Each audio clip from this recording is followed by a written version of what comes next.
And we're live.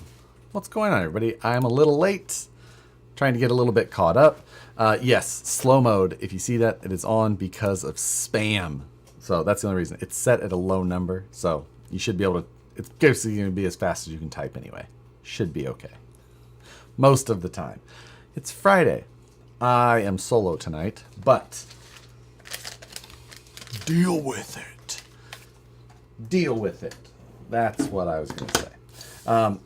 Anyway, my desk is a mess. I literally walked in the door 4 minutes ago, so I didn't get a chance to do any cleanup or anything like that. I only slightly apologize for the amount of mess that I will be dealing with tonight. Check in where you're watching from and what you're working on, or driving, or not driving, sitting with, drinking. I didn't grab a drink. What is going on? We running some delay tonight? I don't think so. There shouldn't be any delay, but yeah. Well, I'm definitely going to have to go get drinks at some point, but it'll be all right. Here is our project. This is the UCFab Moonbuggy, modeled after the JHF chassis. I've had this for quite some time. It's been sitting up on the dumpster because it's like I needed it in my view to remind me that I needed that I needed to get to it. That is what's going on. But I haven't done anything. So SCX-102 portals are now back in stock, and I needed a set as well.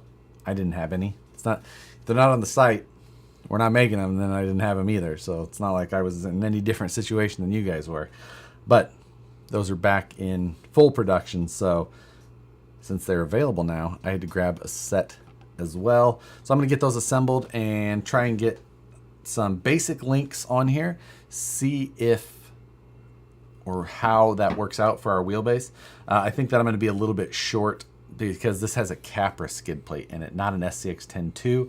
So I expect that I'm going to have to change some stuff up to make things work properly. But the good news is I have plenty of links to make that happen. Eating popsicles in my overheated garage.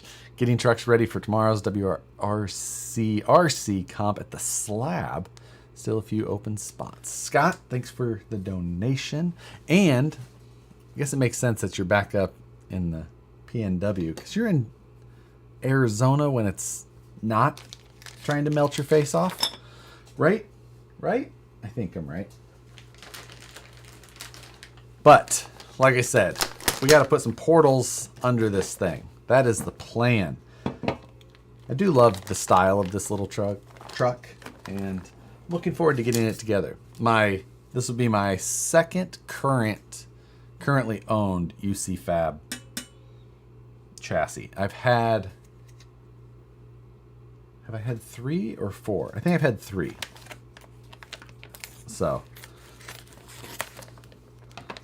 the Carnivore is my other one. That one I'm not planning on letting go anywhere. I'm guessing it's going to be servo on axle versus CMS. That is correct. It's got a little behind the axle servo mount and bell crank setup. So it all kind of just hides out there and tucks up right here in the back side of the chassis. Or the front of the chassis, I guess. It didn't make any sense at all. Gunnerness, and thank you, sir. Lame, no Nicole. Even if she's not here to defend tonight's code, Nicole doesn't like to get wet in the morning. She doesn't like waking up wet in the morning, Gunner. That was the discussion we had at Axial Fest and why she didn't like tent camping. Would you say that that RC Speedy tried to replicate that chassis? Yeah, I think this is the style he was going after with the Moonbuggy chassis that I bought from RC Speedy. I don't think that it was done nearly as well. Thus the reason that I ended up selling it off.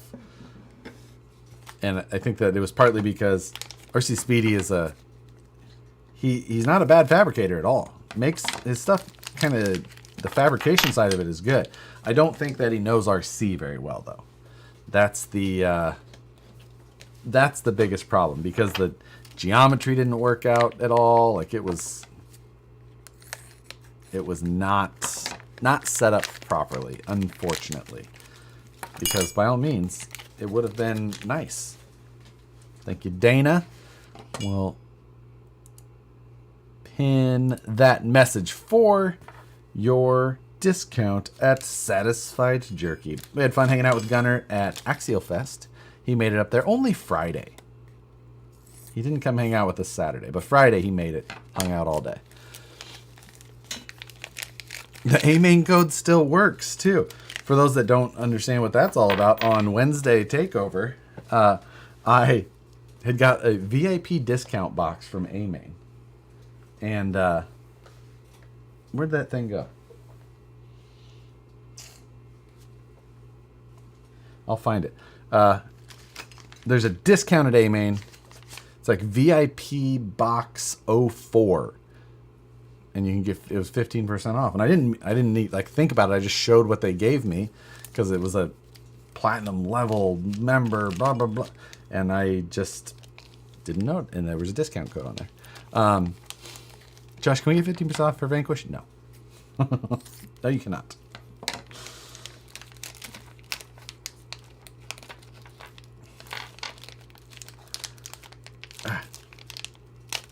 Let's see. Got my jerky order last night. All but the Armageddon is gone. Yeah, the other ones go pretty quick. I agree.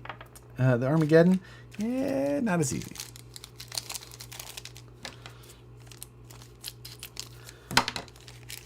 I also, like I said, I'm throwing the SCX-10-2 portals under here, but I bought this transmission a while back, and it's a, what was this thing called? It's from Deluxe, and it's like the Portal Trans, it's called. It's just this tiny little guy. And I'm going to install this into this as well, because it's going to leave me just a wide open interior. Like, I'm going to have that and an outrunner in here, and I'll put the outrunner towards the rear, because then it'll take up the least amount of space. It'll allow me to have the most realistic type interior, and I'll be able to have this thing looking pretty slick, you know. We'll see how far we get to that tonight still, because it's a possibility that we could be setting up some of that basic driveline stuff. It's not going to mount right in because it's got a different hole pattern than the 3-gear transmission that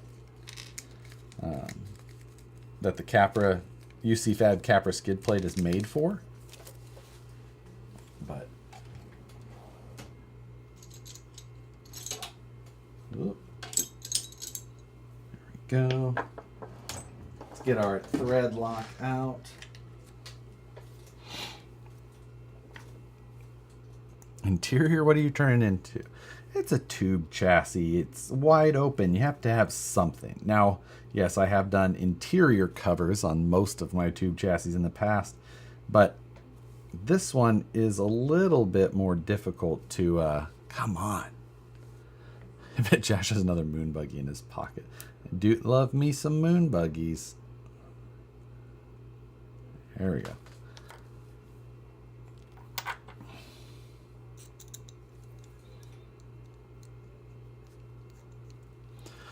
Am I going to Jefferson Jam in September? I can't remember when it is. The end of my year, September, October, is already getting ridiculous. I've got to go to LA, Vegas, and the ASD event up in Pioneer area, Kirkwood, Pioneer type thing. Is there an interior option for an Element Trail Runner? Which one's the Trail Runner? Is that the Toyota?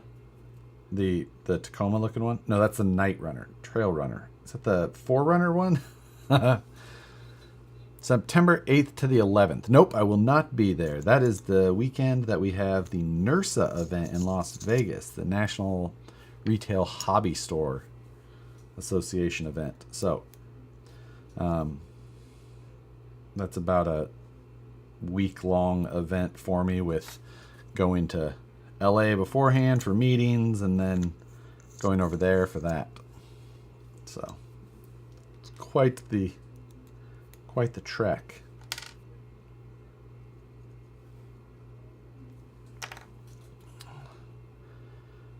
And there we go. Need to go to Calico when you come to Vegas. It's awesome. Isn't Vegas like, like I said, I'll be there 8th to the 11th time frame for that show. Isn't it still like 1 billion degrees there at that time? What shocks am I going to go on this buggy? S8E incision shocks. Likely, they're 90 millimeter versions, but I'll likely run them in droop, just because Moonbuggies don't run coilover shocks. So for the look, I'll run Penn springs inside. So not droop, but internal springs rather than external. You taking the RCPC when in LA? Yes. Because it's the first time I'll be down in LA since then.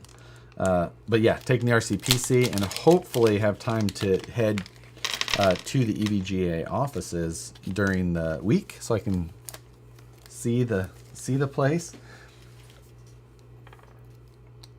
Hoping to play some BeamNG after this stream with some of the developers, because I'm having a good amount of time.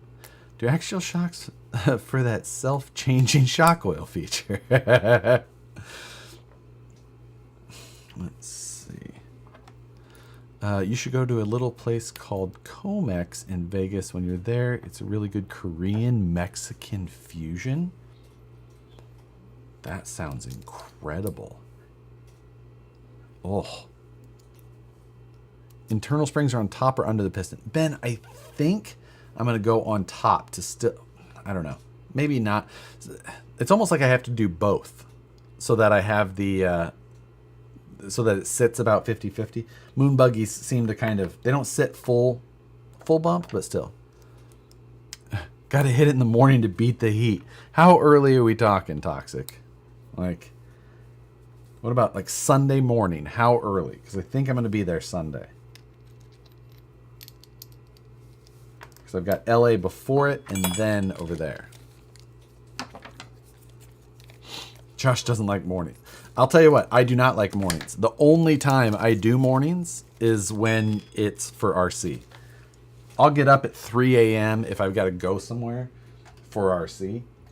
That's the only time, though. Otherwise, I'm just a zombie. RC, I can, like, get out of bed and, like, let's do it. Sunday, 7 a.m. is when everyone goes normally. That, oh, I want...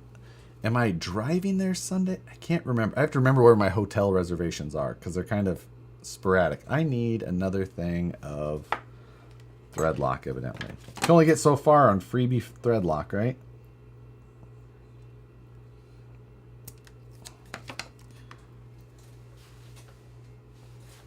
Moonbuggy? Hey, Lunar Rover roll cage. 50. Killing me. How did everything I have get magnetic all of a sudden?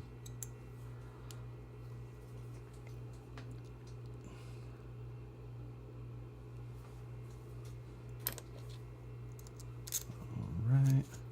When is the SCX6 Gladiator coming? I wouldn't count on that, personally. I think that the size that it would have to be, just the amount it would cost in shipping, would make that thing ridiculous.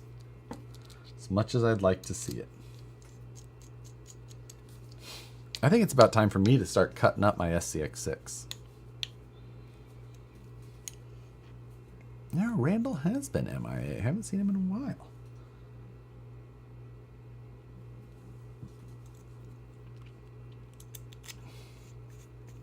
Let's see. When is a caged buggy coming from Vanquish? Ah, I would like to do that as well. I really like caged buggies. I don't know if everyone else does as much as me, but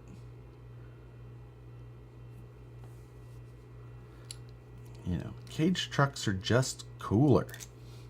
But of course, it's, you know, my personal opinion. All right. Put some grease on it. Can you make a hood for a UCFab chest? You know what, Tony? I think I may now have got the technology to make it reasonable. Timing. Life is all about timing.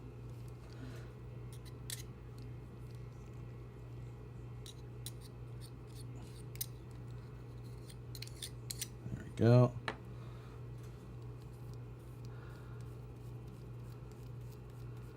There we go. I've gotten the habit of putting grease on with an X-Acto blade for so many years now that I know some people think that that is such an odd method. But would you prefer the RTRs/kits come exactly how you would want them, or do you like that they don't and that you get to modify and upgrade them?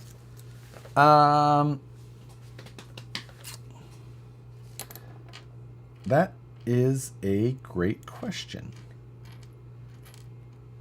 It's a great question, actually, because like my VS410 Pro, like the VS410 Pro, I drive so much, but I've never really changed much. Well, I did do the portal rear axle. Remember that? And, you know, I put a small roll bar on the back.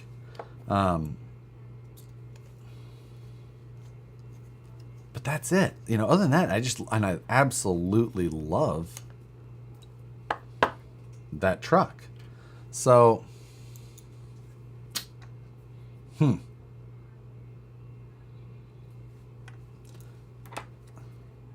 think no matter what, I'm always going to change something. Like, it's the nature of it. Like, I want it to be near what I like, and then I want to change it to make it exactly what I like. That makes sense? So, Jim, BT, you're a crazy person. Thank you. A hippo transformer, that is a new one. That is a new addition to YouTube. God. Also, thank you, Jimmy Two Horses. If I hit the 1 billion lottery tonight, I'm coming for all the rippers. Oh, you'd have to do it secretly so people didn't know. Otherwise, the last ones would start getting real spendy. BT, you're a crazy person.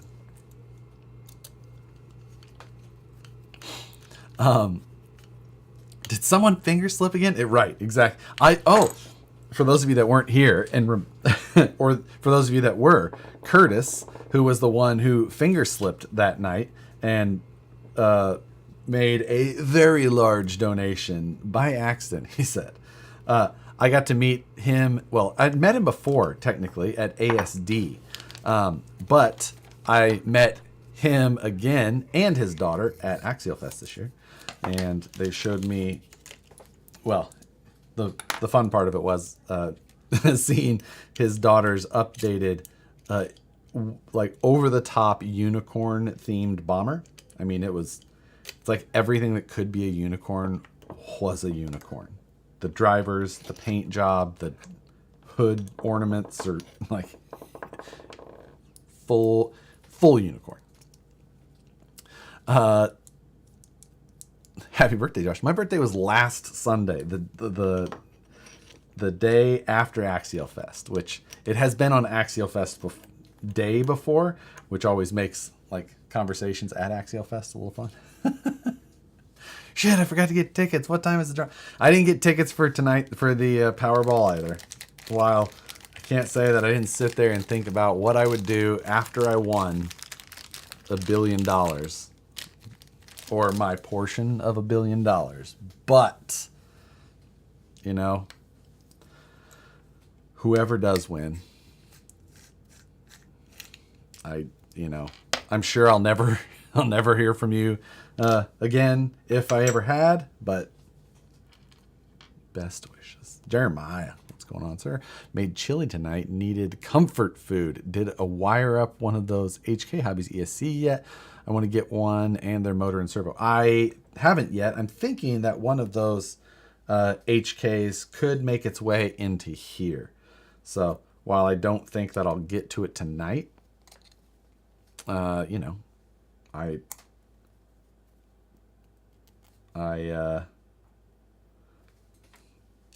will at some point, probably on a live stream, is my guess. Let's see. I got tickets. Oh man, would love to see an old school Clodbuster crawler. Any chance? No chance. I remember Clodbuster crawlers, and I want nothing to do with them anymore. While I did, I am going back to my MOA roots a little bit with the new stuff. Let me tell you, a Claude will not find its way back in here. Those things were such a nightmare. I mean, so you had to do so much to those to make them usable. That's the word I'm looking for. Yes. What is the first thing you'd buy if you hit the $1 billion jackpot? Ooh, first thing. That is the best question. Man,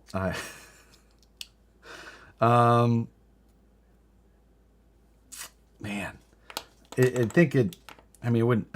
say like a house or property or whatever, but that's going to take some time, right? I think that it's going to be more along the lines of security of some sort, because you're going to need it. So I think that it's going to be some sort of retainer on security. But then, let me tell you, I'm doing a lot of real estate shopping after that. So, because I'm going to need so much garage space. I'm going to need toter homes for, maybe not toter homes. I wouldn't need a toter home because I could just, well, maybe I still would. I was just thinking, like, if I'm not going Ultra 4 racing. I don't think that's at all what I would need a drag racing setup, full-size drag racing. I'd need a Moonbuggy like this, but I think I'd just chopper into all the events. So I don't need I just need a comfortable place to sleep while I'm there. So a nice motorhome that someone else can drive to and from for me. That would. What sports car? I really don't think it would be an exotic. I think I've always just been such a Corvette person. I know that's the it's just not an exciting answer. Ooh, Ford GT, those are, what I also actually do enjoy is the big horsepower twin turbo Vipers. Like, I feel like that would be something I would be if I was being frivolous. Can I be your helicopter pilot? BT, are you qualified? I want to make sure it's qualified. You can ride along, but if you're helicopter pilot, absolutely. But then, yeah, I'm buying. Ford GT would be. I agree. I think the Ford GT. That's a great answer. You didn't grease the portal. I didn't yet because the upper portal gear goes in from the back, and you can just grease that gear and put it all in. So, how is my dad? That's a good follow up there for those that weren't here when I told the digit subtraction story from a couple weeks ago. He was right back to work.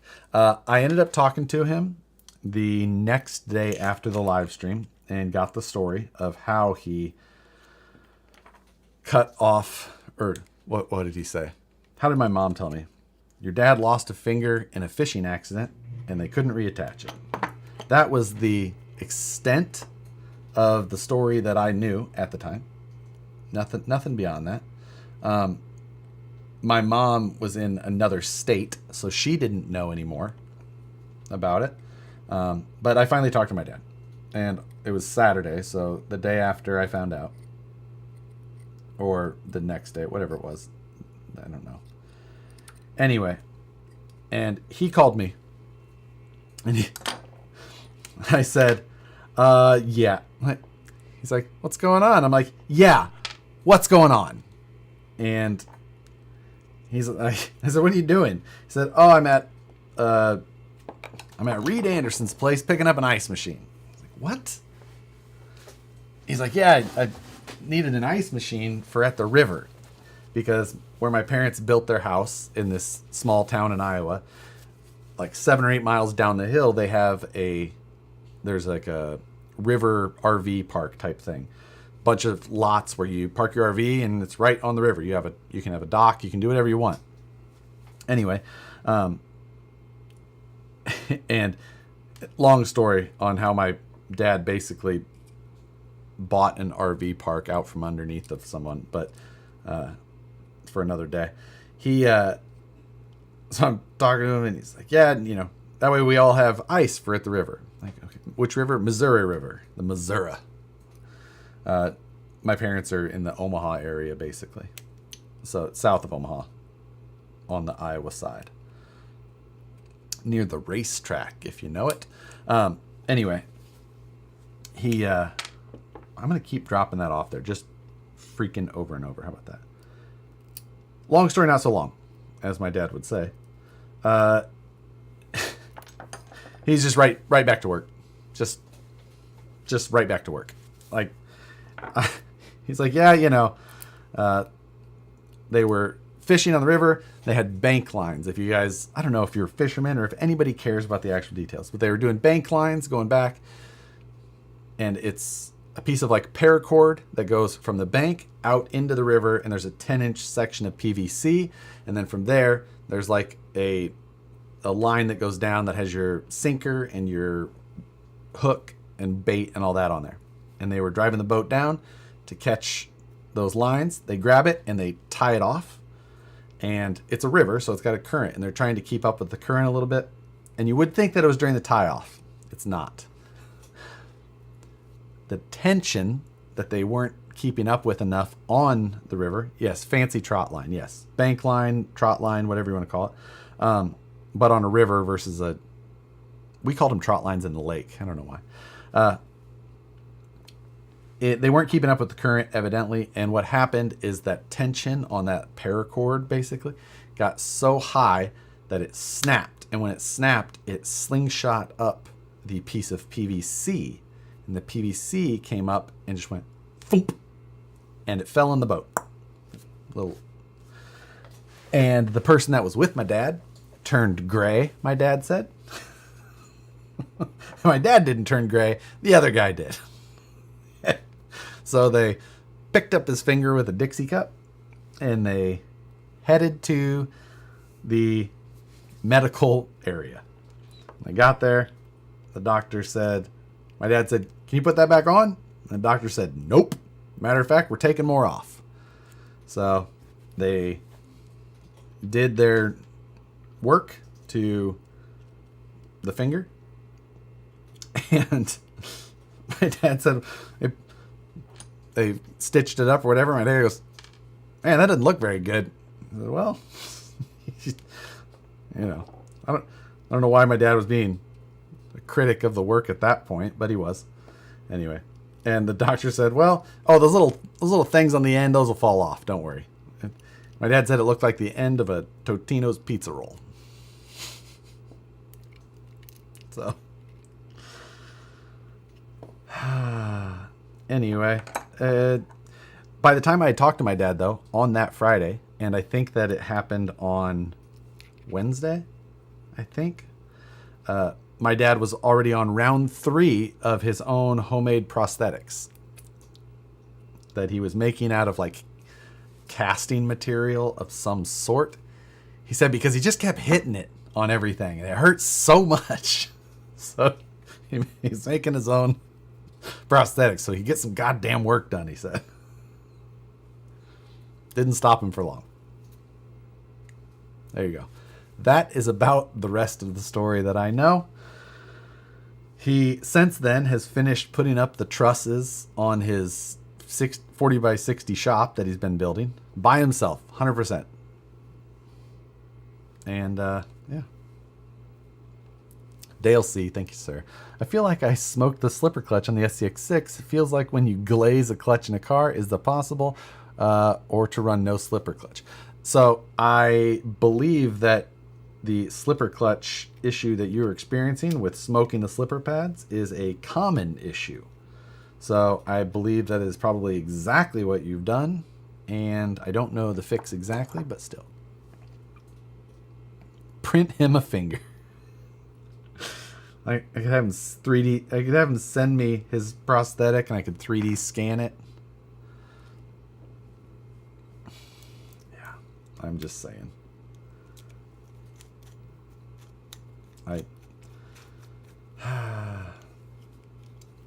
Don't forget to smash the like button like my dad smashed his finger off. Is your dad a demigod? He is the man. It's pretty printed dick finger. Oh, if he sent that is. Do you have flesh tone filament? Oh my god. Yeah. There was funny things that came out of it. Evidently, the doctor said while he was looking at the area, he goes, "Man, you sure had a lot of arthritis in that knuckle." Well, not anymore. But yeah. I don't know. I don't know what to say about any of it. That screw is too long. Wrong screw. What a smart person would do would be to use the instructions. I don't think that's going to happen. And this is where the show goes south. This show started south. Because I was late.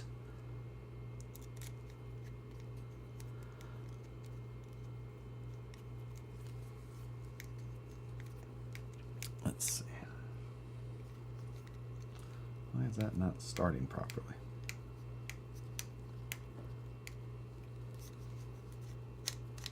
The other one started fine. Is this screw messed up? No. Where? I didn't see it flip that truck this week. No, I'll be back to it soon. Axial Fest prep and all that just kind of just sucked some availability out of me, but it'll be back here shortly because let me tell you, I have got trucks I need to sell. This place has got full of trucks and that has become a problem. I need to do a house cleaning of trucks. Ugh. Too many things, and not just like flip that trucks. I've got it's just stuff everywhere. I do need to grab a drink and my nasal spray because I'm getting stuffed up. I'm addicted to nasal spray. It's bad. It's the only thing I'm addicted to, other than caffeine. A lot of caffeine. Toxic Carl, that is top of the list. I'm just gonna deliver it to you.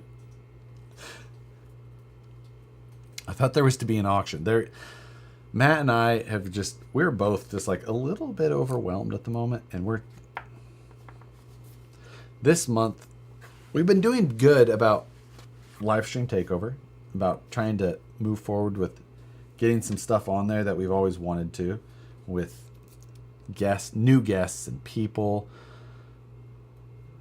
The live gaming. Jesus, why am I just got 12 Instagram notifications all at once. Oh, for one person. That makes sense. Okay. Someone sent me 12 photos all of a sudden. Nasal spray, total gateway drug. That's how it all starts.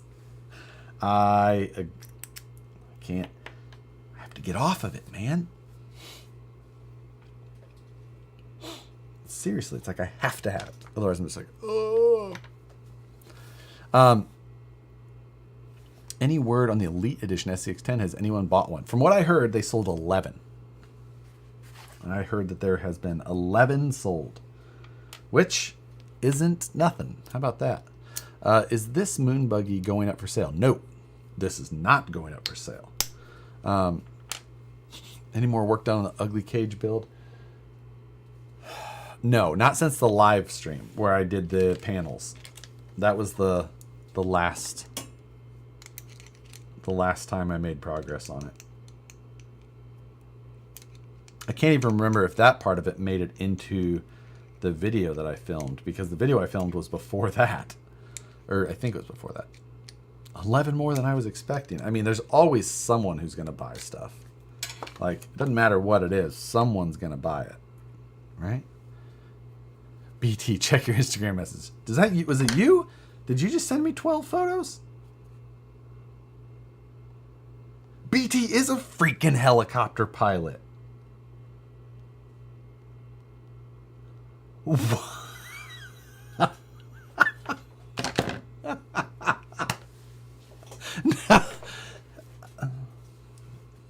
The things you learn on a live stream. The one photo that he just sent me specifically looks like flying into like Jordan Belfort's front, like the like that just reminds me of that opening scene to Wolf of Wall Street.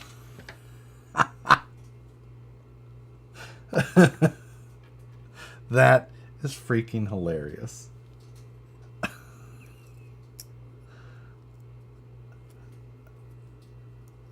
I'm telling you, things I learn, and the hack that I am with trying to assemble this stuff right now. So if you're going to buggy out your SCX6, what style are you wanting to go with? Specifically, red dot. Red dot engineering is the style that is in my brain that I would like to build to. I'd like to take the stock SCX6 body and narrow the crap out of it. The hood, at least. Side panels would change.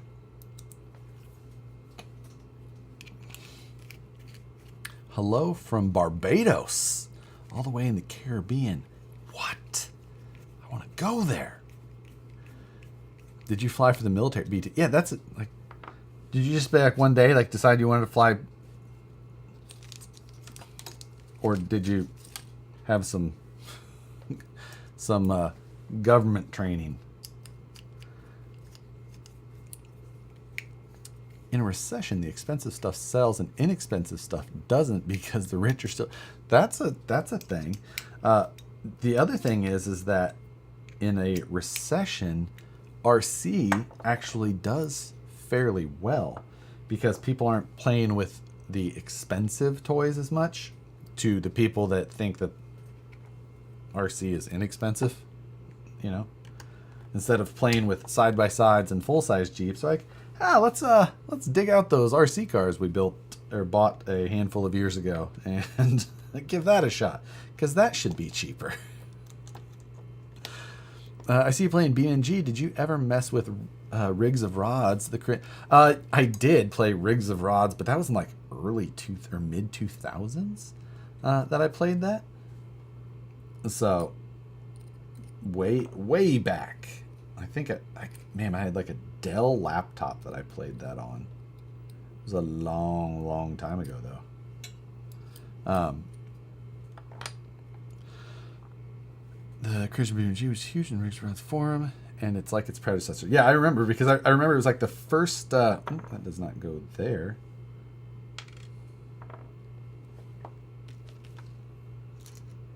No? Ruh-roh. Oh, it's pinion bearing. I was like, why do I have an extra bearing? Now I'm worried. That was a practical joke we were talking about at the office yesterday. I'm watching the stream on a Dell laptop. Is that blue stuff grease? Yes, it is. Come on. Get in there. It's grease that's going all over my hands. I'm not wiping this on my shorts either. I have a rag right there, just so you guys don't think I'm an absolute psychopath.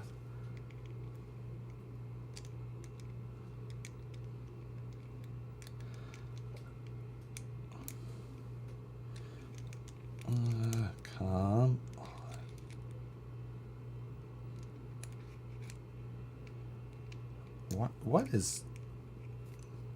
What's the deal with... I'm watching on Service Tab. Can I help with an issue? I think my friend Alex could. You should send him a message. There we go. Now we got it.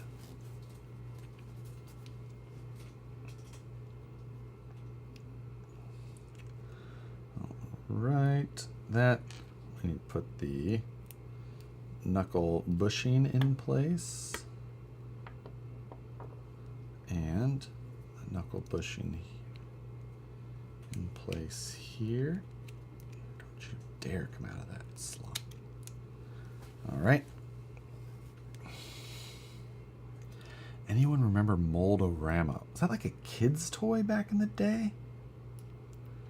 Do I remember that properly?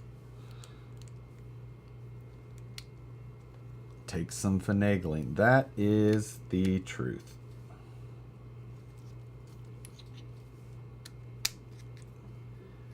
Bing, bang, pow.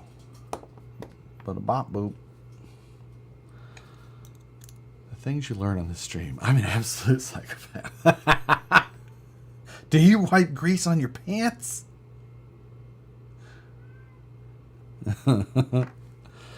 What's morning, Josh? Where are you at? Richie's? What size battery do you use for comps? For scale comps, I have 650 and 850 milliamp packs. For these comp trucks that I've recently been building, I'll be using 450s.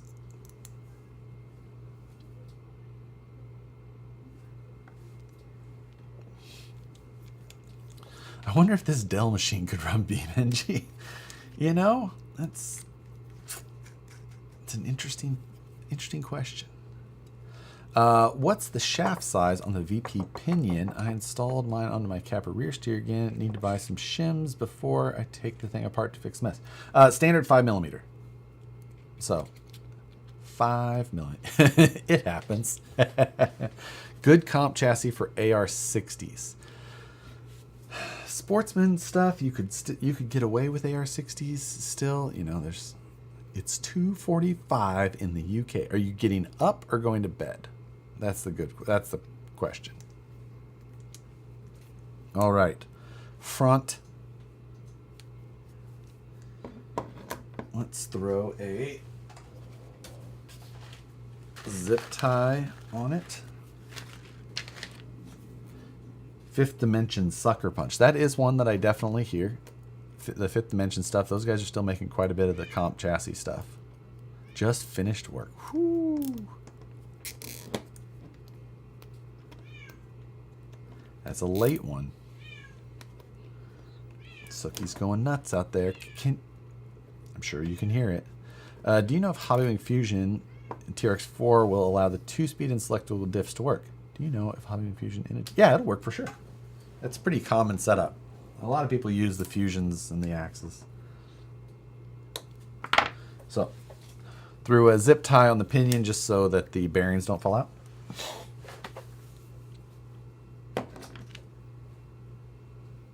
Okay. I hear meow meow. Yeah, exactly. That's all you hear in this house. Oh, I forgot to put the knuckle arms and stuff on. Those are link screws. My dog is looking for the cat. Let me tell you what, this cat sometimes. She can push your limits. The RC Underdog, thank you. What is the most time-consuming part of a kit for you? It's axles for me. Definitely depends on the kit, but I find that it can be, sometimes it feels like the shocks to me.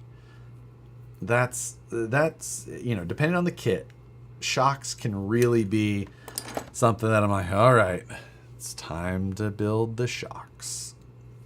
Chassis can also oftentimes be that way, but oh, I put that on upside down. Rich Trigilio, where's the better half? She, after Axial Fest and all that, she's like, okay, taking the weekend off. Oh wait, no I didn't. Or did I? No, I didn't. I put it on the correct way. Never mind. Nevermore. You know how long it's been since I put one of these together? I'm going to actually check the instructions because I don't remember. I put it on the right way. Should have trusted myself. Should have known I was always right. Did Nicole get to climb on any rocks at Axial Fest? No, she did not. Because Axial Fest featured something that most events do not. And that was a convenient and well-stocked bar. How much is one of these chassis? Well, that's a good question. And I don't know the exact answer at this time. If I was to guess, these would probably be in the maybe $800 range for the chassis. Something like that. What tools do you use? These are the Vanquish tools, because they have a very handy bearing cap that makes them spin quite smoothly. It feels good in the hand. So there we go. That's in there. The rest of it is link hardware and axle nuts. Let's go ahead and put this on there. Have fun, guys. Just popped in to see what was up. Came in to hopefully cause trouble is what he means to say. And now he's going to continue. What is a good battery for a Wraith 1.9? I mean, Wraith 1.9's got a nice battery compartment. It can fit damn well. That's actually...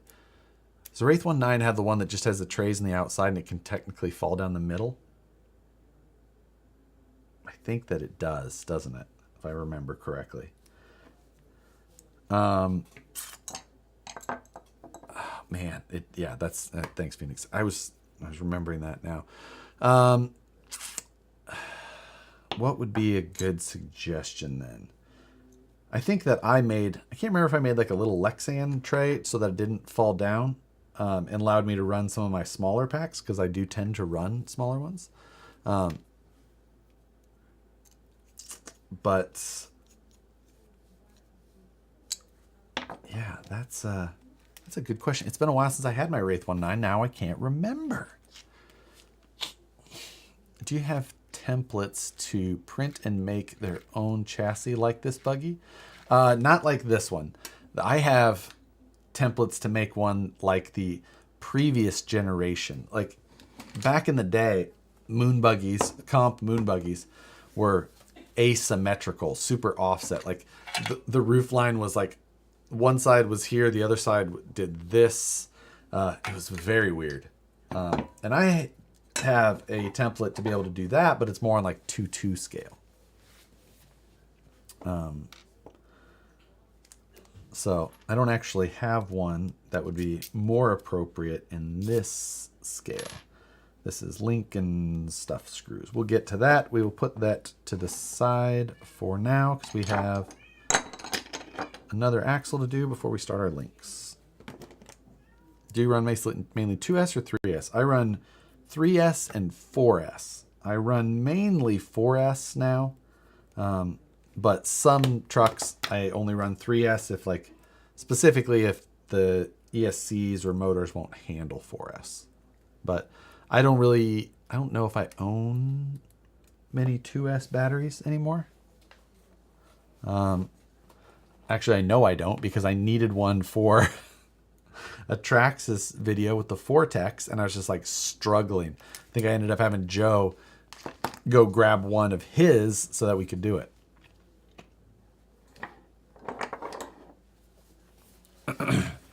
Okay, I apologize, but I need to go grab a drink really quickly and a nasal spray. Give me 45 seconds.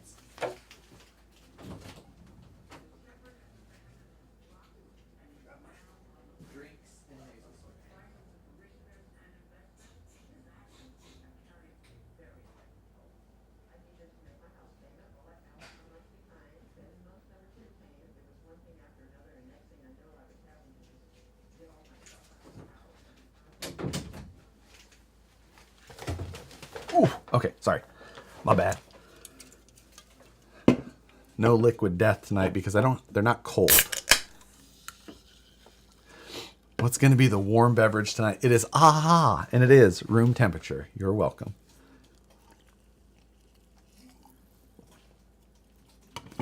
Room temperature sparkling water. Now, the liquid death I only drink cold. So there you go. Don't you have a waitress? Is that orange soda? I'm so thirsty now. No, it is not. It is sparkling water. Orange plus grapefruit. Sparkling water. You are an odd one for sure. I'm aware. Trust me, I'm aware.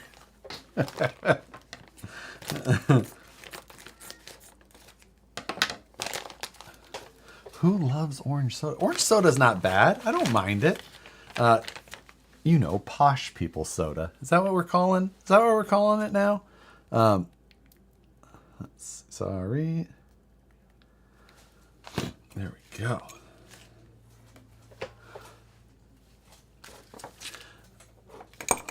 Okay. Put this together as well.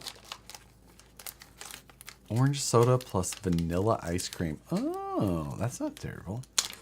Orange soda and grape Kool-Aid. You better not be saying together. I mean, I don't mind either of those two things. I know a lot of people who don't like grape flavored things that's like my favorite like artificial flavor. And I know so many people are like, that is the most disgusting thing ever. Grape? You mean purple flavor? Yes. Purple flavor is my number one in almost everything. How about Oreos and nacho cheese? No, that's not a thing. I refuse to believe that. Grape soda? Love it. I mean, it would probably give you diabetes, but it's pretty delicious. 4-year-olds like purple.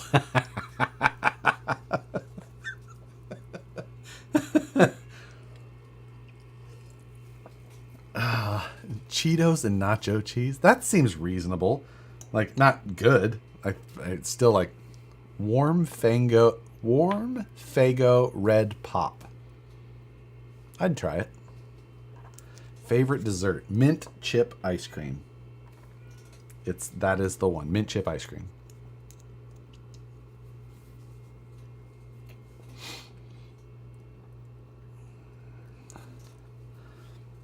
Grape nahi equals green. What is that? Jeep just did another purple color. Well, I don't know that I would endorse that part, but why don't they make mint without the chips? I mean, I guess they don't? I mean, I don't know who would want that. Like, mint chip is obviously the best. I want to find just mint ice cream. They don't sell that. That's crazy. I didn't know that.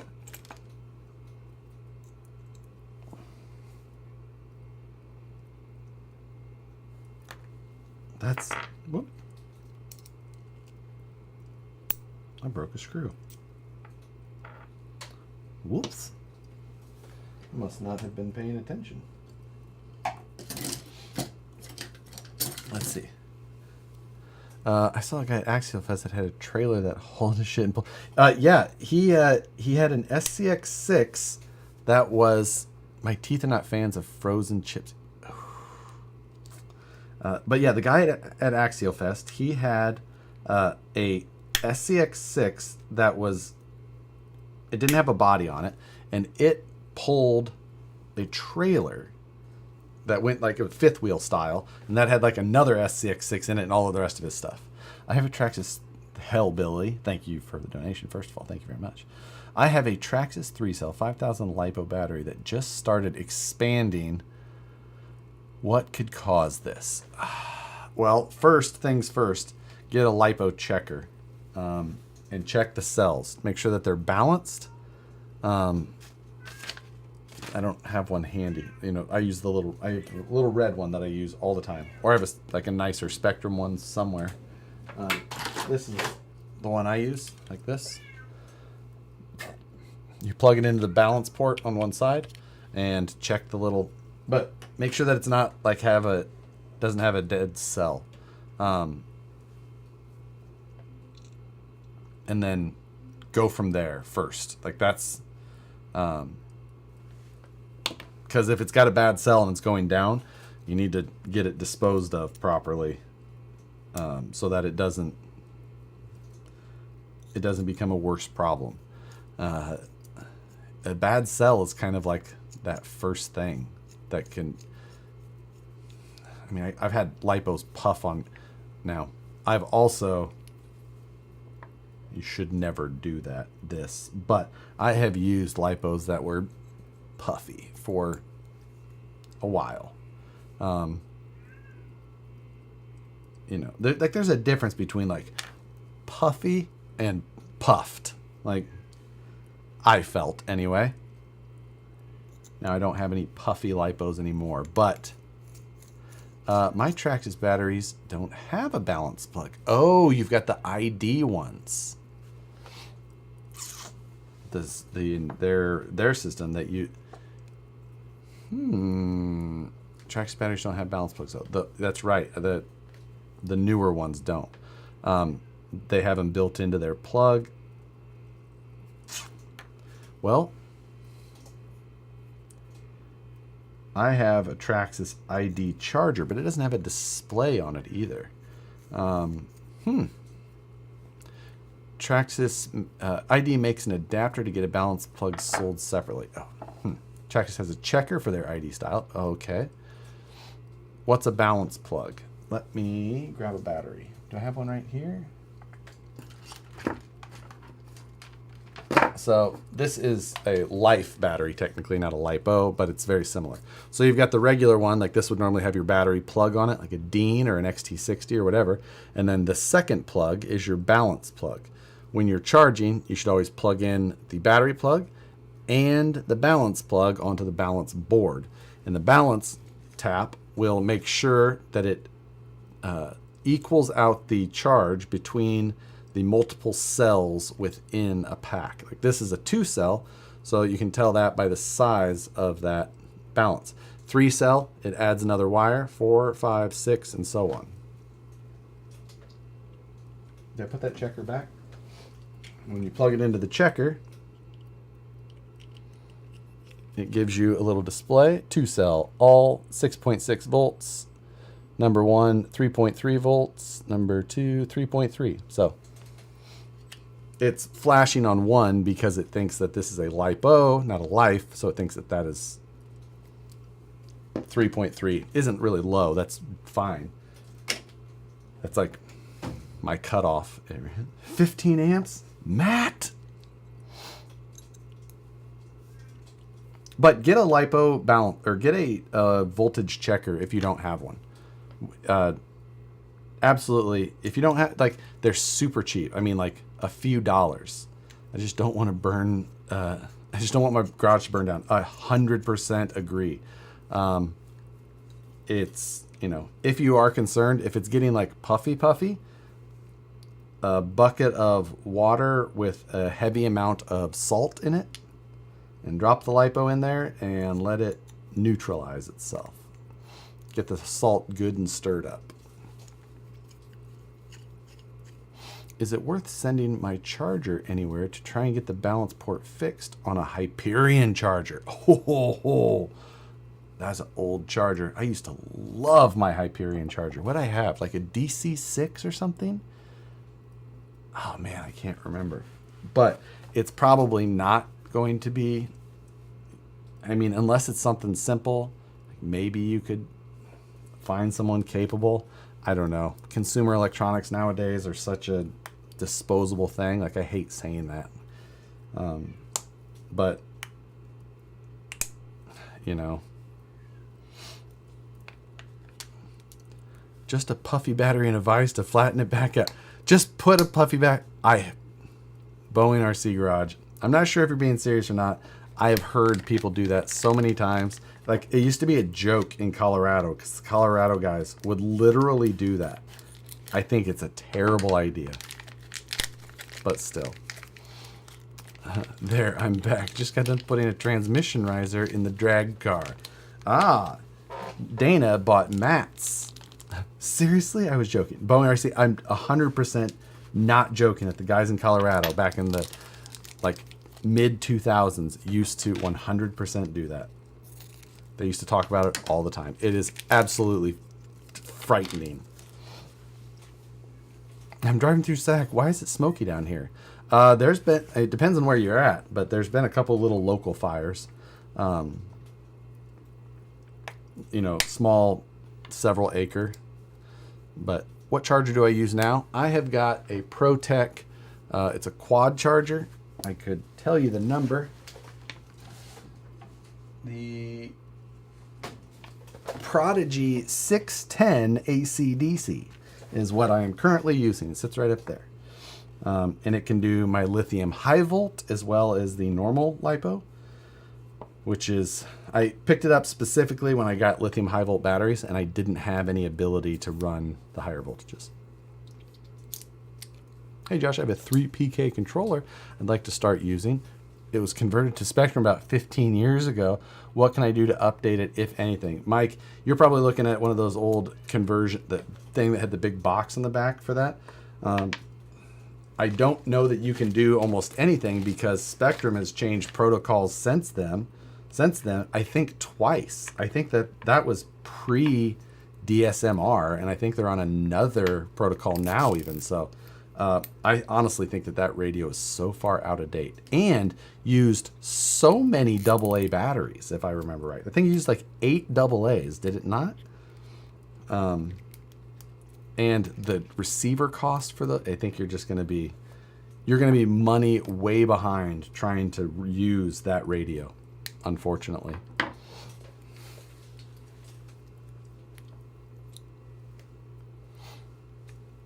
The fires in Yosemite might be bringing the winds. Yeah, I don't think, we haven't been experiencing the winds from the Yosemite fire all that much. The last day of Axial Fest, it blew in, or the day after the last day. The battery count was ridiculous, yeah. So the clear D44s are back, black coming too. I have a all black and red VP SCX-102 deadbolt planned. Yeah, black, more black will be in stock. We've had some black go through already, but more black will come. So if you've been looking for D44s or SCX-102 portals, both are on the website. Spectrum is now DSMR. Before that was FHSS. Well, there was DSMR. Before that was DSM. And before that was FHSS, I believe, right?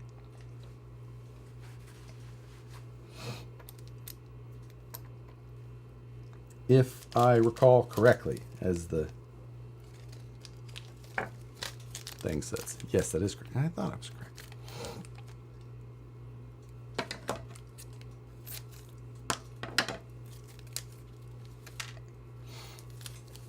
Let's see. My first Futaba Magnum, 1986, used 8 AA batteries. Yeah. FHSS is Futaba. FHSS is Futaba, I agree, but I think that Spectrum may have used FHSS in the past. Watching a guy build a car while building a car. You know, it's just what we have to do sometimes. It's good background noise. You don't have to watch me. You barely have to pay attention. I'll say something dumb, and you'll look up and go, what did you just say? FHSS, DSM, DSM2, DSMX, DSMR. Oh, crap. They have changed protocol 4 times since that 3PK, which was converted to Spectrum, was usable. Sanwa all the way. Telling you, it's Futaba. Futaba is where you all need to be.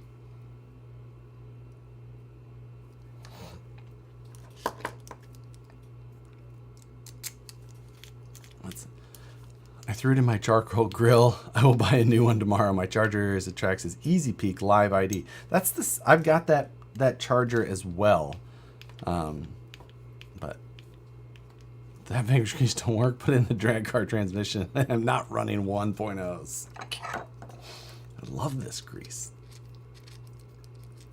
Who's on 49?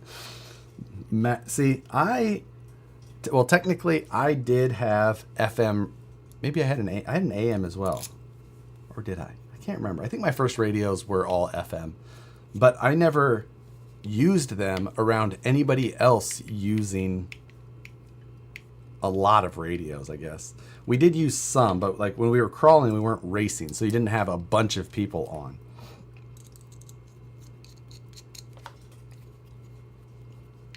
But 49 is air. Oh, jeez.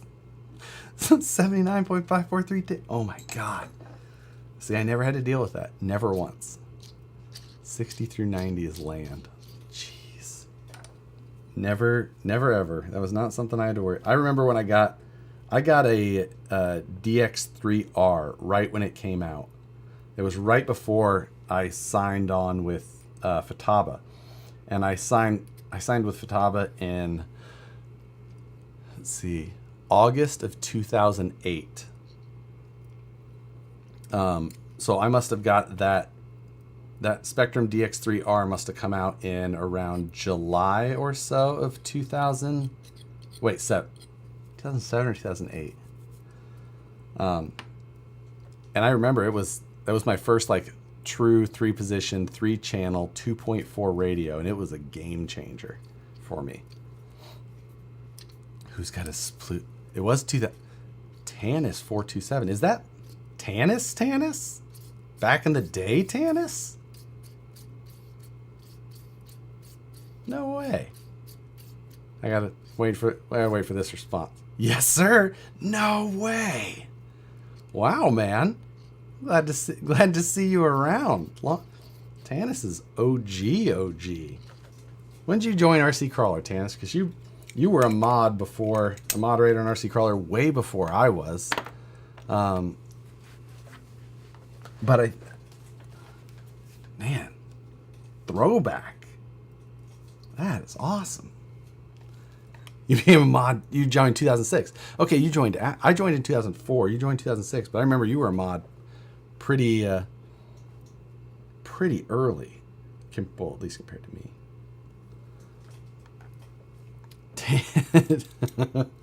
That was wild. Good to see you, man. Still have an old Futaba Attack 4 Transit. That was like I was a mod in 2007. Dang. I think I became a mod in 2000, maybe 8 or 9, something like that. Going way back now. Attack R. That was the one that they like suggested for the Tamiya semis and stuff like that, right? Where they had like the gated shifter. I just see you doing, still never stopping with the toy trucks. Me and Brandon, or In Love with Accelerating, work together every day at VP, and just have a grand old time playing with toy cars. When was the last time you choked on me? What? I joined in 2010, doing a complete reform of my Viterra Ascender while act. That Viterra Ascender parts have to be getting somewhat difficult to find. I'd be interested to hear how that's going for people. Looking at an Airtronics pistol grip, one of the first releases. That my mother-in-law sent me a message. What was it? A few days ago? A couple days ago? Let's see.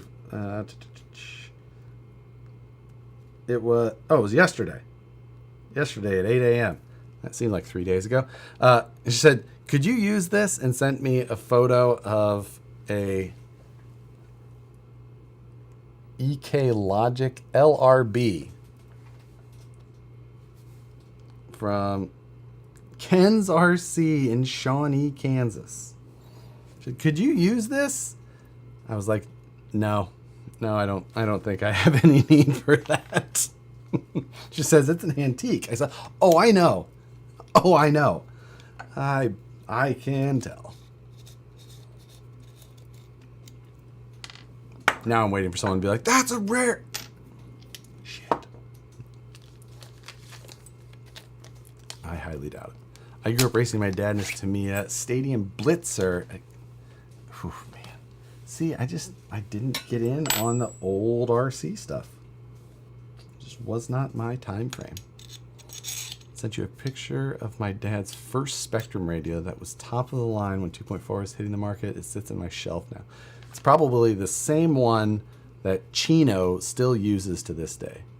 Not doing four-wheel steering? No, I'm not. And that's, while it would be super,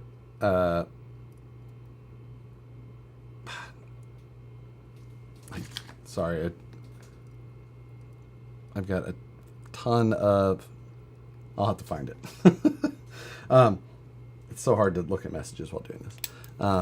It would be appropriate to have four-wheel steer in this truck for sure. Like, totally agree. But I'm just not, I had to make that decision early, specifically when I was having him put the motor mounts in for the 3D printed engine in the back. And I was just like, I'm going to keep it simple. The hardest part about Moonbuggies like this is trying to like hide servos and make it look reasonable.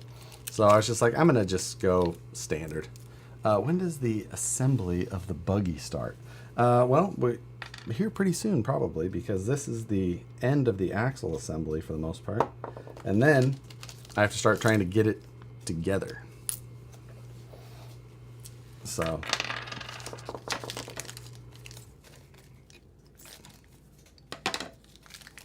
but I have to have axles before, and I mean the buggy chassis doesn't really change. It's all just about links. So if you're like, when's the exciting part gonna come?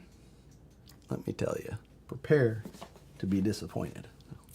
How long do you plan on streaming for? We just feel it out.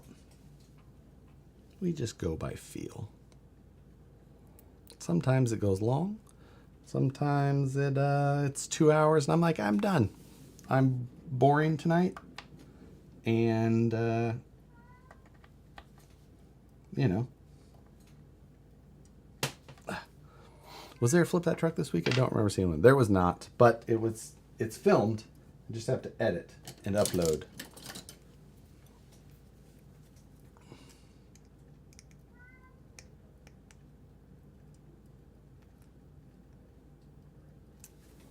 I feel like I am about to slingshot that pin.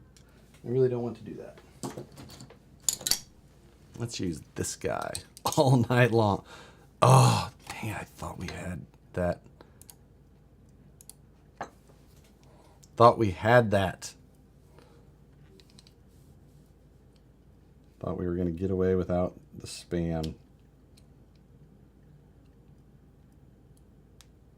At least it's only one. It's easier to catch and it's not as intrusive.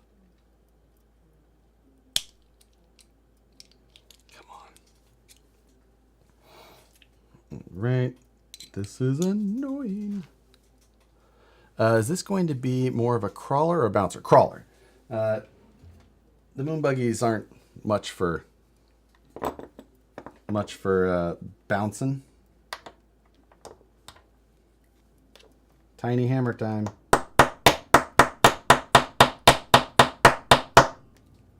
Perfect.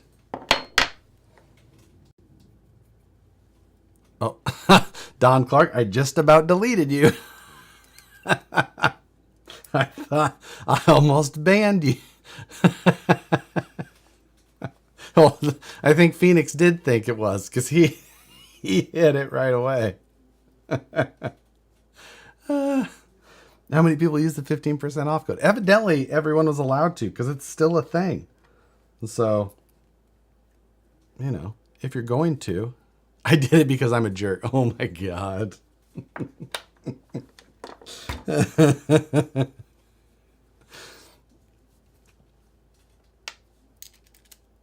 Oh, I gotta put that bearing in before so I don't forget. And block the hole. Now we gotta put some grease on beforehand because it's not a knuckle.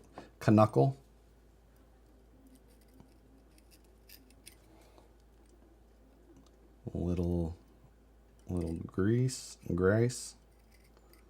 It's amazing, Grace. Thanks again for 15%. There you go. I came to Sioux Falls, but only had time to close. Oh, talking to a friend. There we go. My hair is getting long enough to hit me in the eye.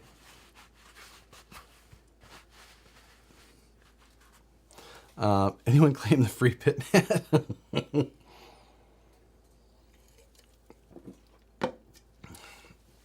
What wheels and tires are you going to run on that? I don't know yet. I don't know. I'm leaving it up in the air for the moment. I feel like crawlers are I'm not sick of crawlers. I'm not saying I'm sick of crawlers, but I just don't know yet. I feel like I should try some more stuff. But I don't know. Funny you didn't catch my reference to Fast and Furious. Wait, where? I missed it completely. Wait, I don't even see it at all. Let me tell you, I'm always up for a good... me missing a Fast and Furious one is tough anyway. Perry G, thank you, sir. Since RCC is a topic, now I feel the need to necropost my old Venom Creeper in Wheelie King threads. Oh, man. Even the term necropost. Ah. Like, that used to be such a thing. It would just pop up and be like, wait, what? Like, this thread is 4 years old and you're posting, like, especially when it's just, like, random, like, the whole thing. Nice truck posts. Baller used to be the one. He'd go find old-ass threads and just respond with, nice truck. It was hilarious. Hilarity. Velocity addiction. Thank you, sir. Finishing up my FOV setup in my Horizon Harbor Tug while watching. FPV, I assume. But, oh my God, tugboat. Wait. Oh, glazed as SCX Sitch. Granny shifting, not double clutching like you should. That is Fast and Furious. I'm fully on board. I just didn't see that.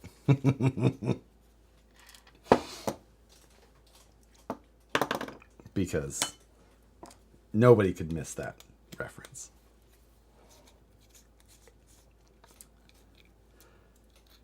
How long would it take a first-time builder to build a Phoenix kit? First-time builder, like first time ever building an RC? 8 hours. Maybe 6. For recovery of the boats on Sunday. But FPV in a tugboat, just like scoop it up. audio functioning, video adequate, host tolerable, subject matter under review. You sound like the FIA. Anybody else following F1 this weekend for the Hungary GP? Not including paint. That is very true. Very, very true. Four-wheel steer on this build? Nope. I'm going two-wheel steer. I'm keeping it simple. Just for the sake of... honestly, just for the sake of the style. Not that I think four-wheel steer isn't the style that this truck would be fitting with. But just trying to keep the servo... trying to hide all of that and not interfering with the 3D printed motor in the back. Why would I follow F1 when I have a perfectly fine WRC?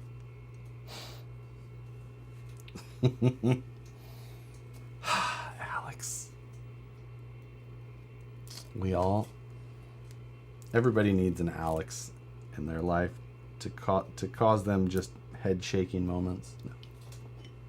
Go rear wheel steer only. Be a man. I'll allow that comment.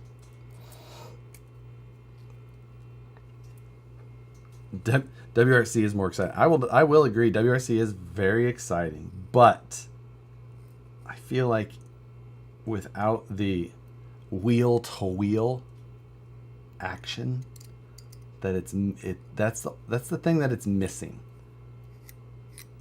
That, I don't think that there's anything more exciting than WRC highlights, but without having the wheel to wheel of cars, I'm just like,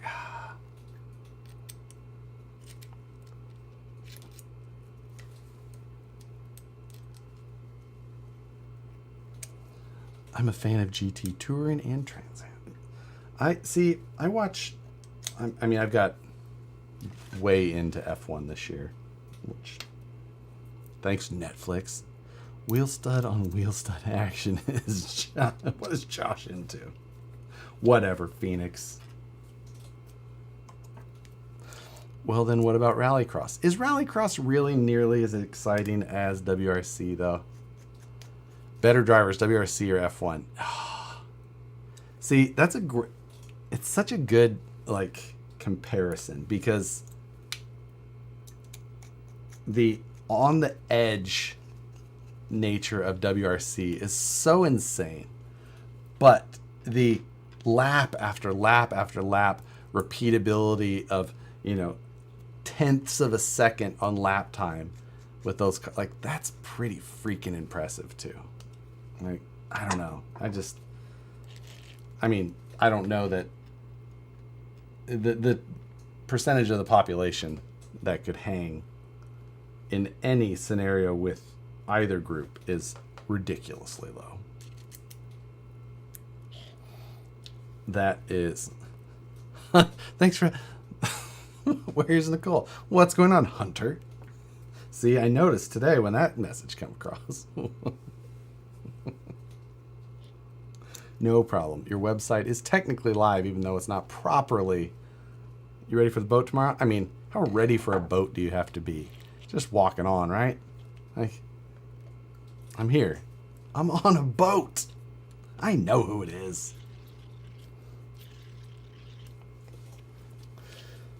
So, yeah, I am ready for my boating excursion tomorrow. You want to go out to dinner for your birthday? This was last weekend. And I was like, nope. On my birthday, I want to do nothing. Next weekend, we can go on the boat. So what's better, consistency or adaptability at 100 miles an hour plus? Yeah, that's the thing. Have I watched Jet Sprint? Yeah, I've watched Jet Sprint, highlight races and things like that in the past. And then, of course, watching, Cleater do it this, last week he posted it up, was also pretty awesome. Where is there any water left in California? We have the rivers. We actually, up here in NorCal, our water levels are pretty good. Which is surprising with how crazy it is everywhere else. In, California, Nevada especially. But, our local lake here is crazy high. So, I don't know. All right, so these are done. We're going to start by putting together a link set. Wheel nuts and zip tie. Zip tie's already on. See? But I will, I should thread on the old... Vegas is the one around. Yeah, that's crazy. I've been watching a little bit of that coverage on the tube.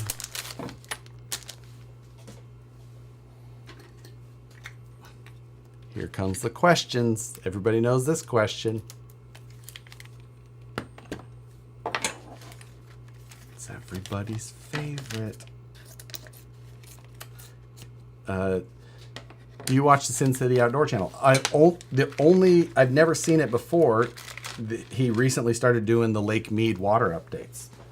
I'd never seen his channel before, and for some reason, it's the type of content that started popping up, and yeah. Yeah, DK, you are correct. What's that?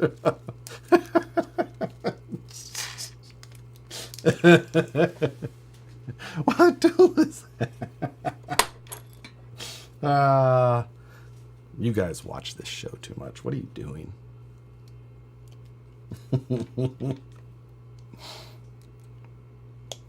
It's the Sherpa. Is that the Sherpa?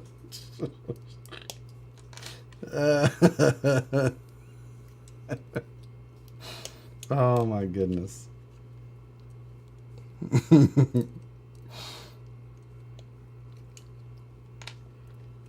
All right, and the shock pliers are old hot racing ones.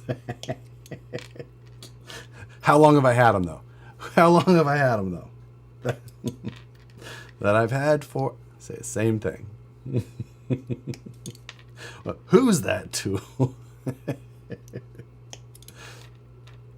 What skid am I using? It is the UCFab Capra skid for a 3-gear transmission. But I'm not running Capra axles. I'm not running a 3-gear transmission either. So we're gonna be custom fitting some stuff, but we're going to get a starting point at the very least so that I can adjust from there by pulling out of my vast box of link assortments. All right.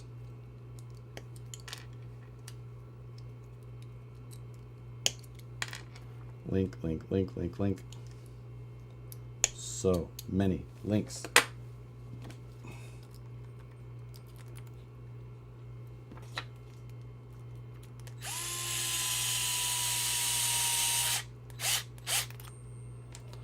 Let's see. Rumor has it those shock pliers were forged at the same time as Thor's hammer.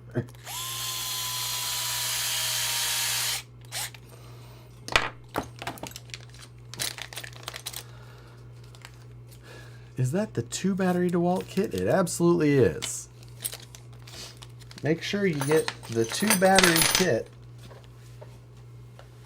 If this DeWalt doesn't have, this thing's got to be in the top 1% of usage of these tools, because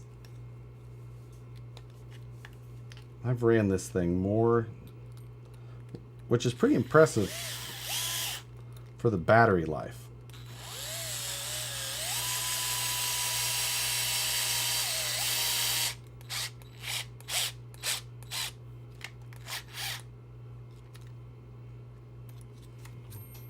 Juan down.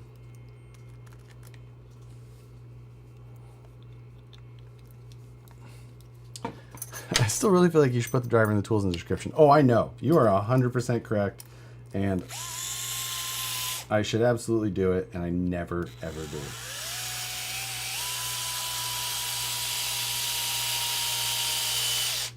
Because I don't remember until we get to this point of the build. And I'm like, oh, yeah. Oh, yeah, I should do that. because then I could put it in there and I could make 13 cents off of the Amazon click-throughs.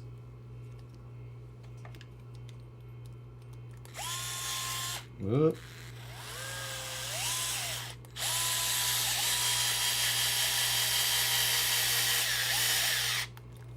I will say, it does make building links not suck as much. Oh, I didn't. We didn't go balls deep. It's just barely in. I have 2 of them, looking for a 3rd one and couldn't find one. Oh, what? If they stop making these things, I'm gonna have to petition DeWalt.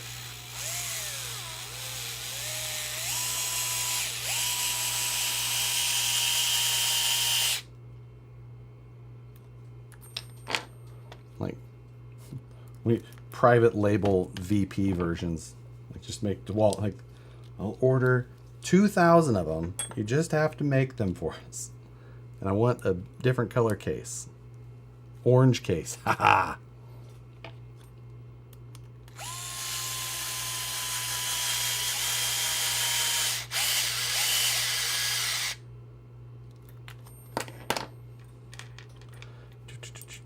Just the tip, I promise. A little ouch here on my hair.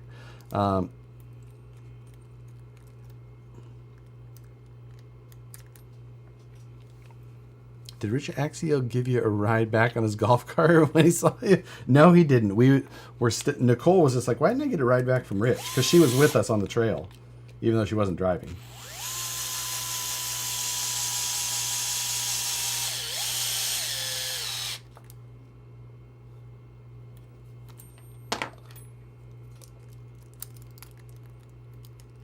You need one on the road and no hardware store anymore. Ooh, that's interesting. How about a free DeWalt for every Ultra purchased? They're kind of expensive for that.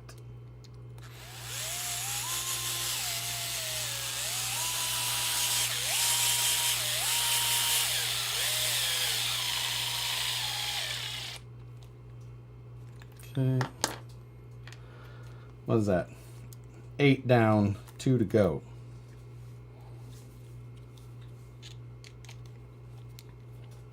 Still have them all over eBay. Okay, at least there. 77 bucks, not bad.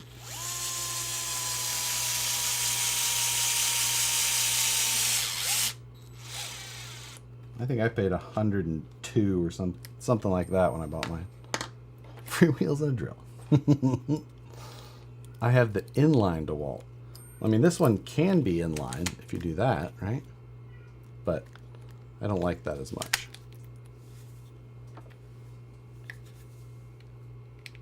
I'm admittedly a Makita fanboy, but the DeWalt driver is the shit. I have to. That's the thing. I am a Milwaukee fanboy, but this DeWalt is just so perfect. Show off.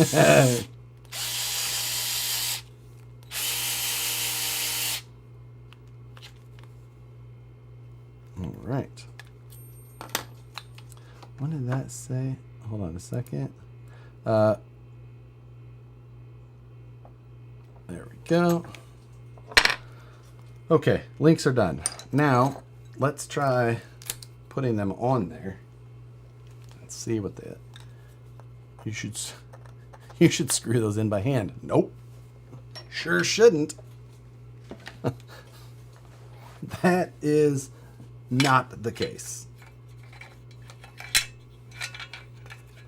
Done that 4 billion times up to this point, and I have no plans to do it again.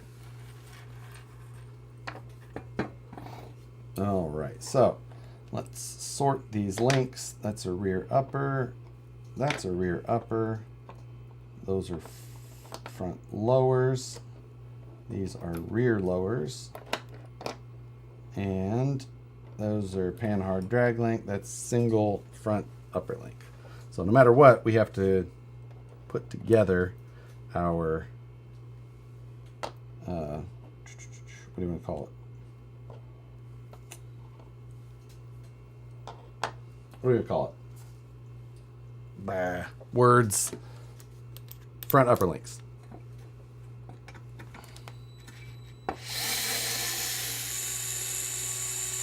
So uninstall the skid plate because the hardware is hidden.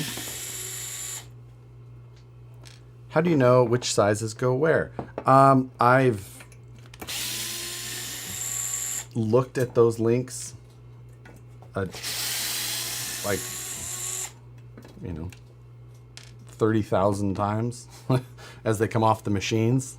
Like, I know that this is 117 millimeters long. I know this is 122 millimeters long. This is 107 here. This is 102. These are 74. This is 133. I deal with them a lot.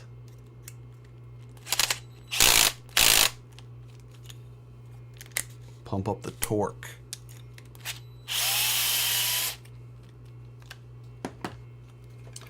So this is the slightly shitty part about this, though, is that these links are a bit of a bear to get to without... Oh, he didn't include set screws. Do I have those? I have 4 mil. I don't believe I have 3 mil. I don't. That is going to be a problem. I have 1/8 inch dowel pins, but that's not going to work.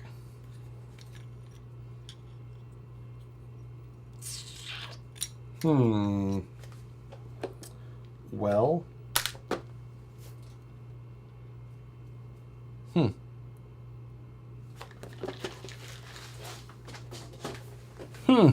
Alrighty then. That's a bit of a curveball that we're going to have to figure out. How am I going to do this? What is my fix so that I can keep making progress here?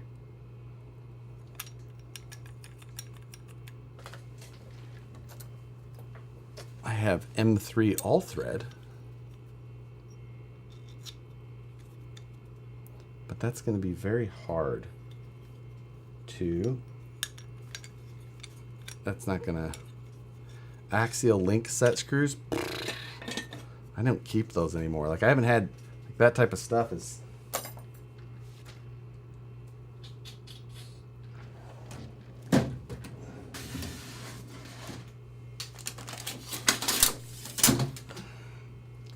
this double nut the alter? I could and then cut it, but I'm not going to be able to cut it flush enough and be able to get it out. So this is TIG filler wire, So as a temporary, I'm going to use this because I can just stick it through there. I'll cut a length and I'll just be able to drop it in and out. That's what we're going to do. That'll keep me moving. That is acceptable.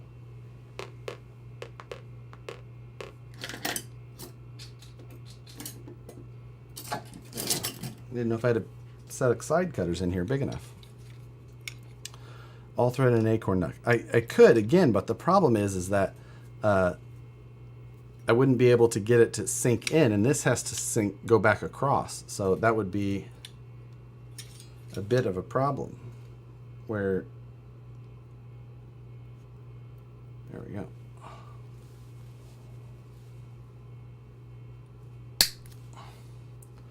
One.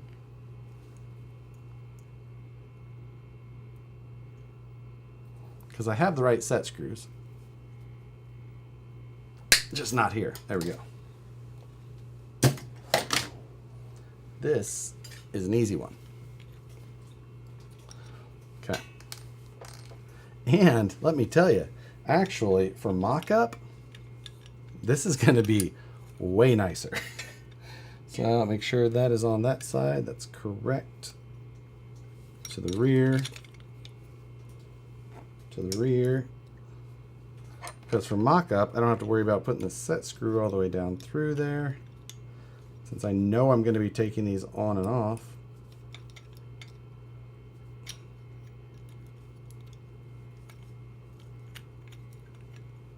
Sweet. Are the set screws in that baggie that are inside the buggy? No, that is just the servo mount. So.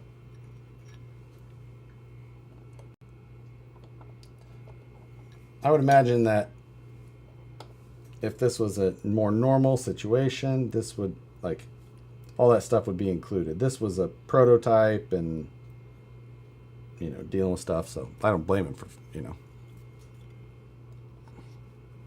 Until you forget about it and take it out with filler rod in there. I mean, if nothing else, that'll make an interesting story about why my suspension feels all weird. I'm not worried about that.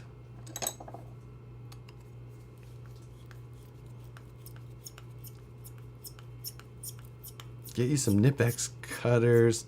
Those look way too much effort. Honestly, they are.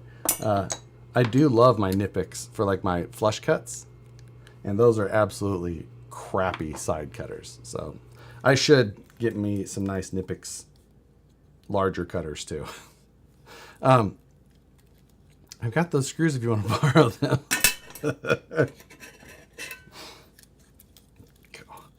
All right, so that'll go in there. I need to put my upper link screws on, but I'm just in Tennessee, though.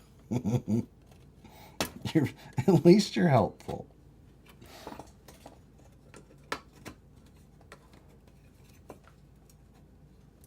Okay. Upper link screws are accessible from here.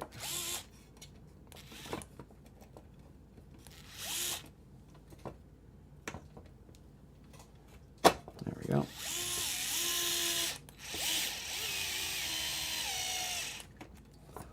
One. Oh, dang it.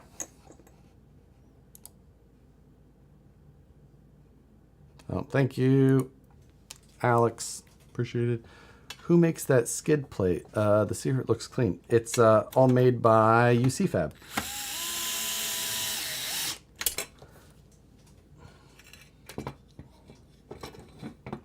So, oh shoot.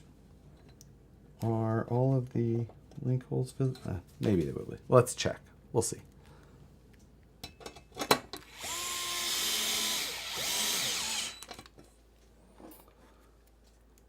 First thing we need to do,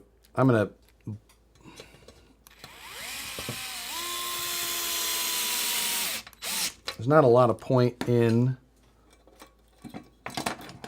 doing anything until I bolt the axles on with the lowers to see what the wheelbase is at, because if that's way off, I need to adjust anyway, and mocking up the uppers is pointless. But we can get there. Josh, do you use titanium nitride coated carbide end mills to cut CF? No, I do not. I use PCB cutting bits. They're like a knurled bit. So I found that they work really well compared to end mills. And they are tinitride coated,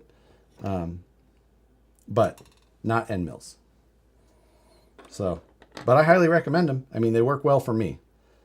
What little I know in the world of that, I have been successful with them.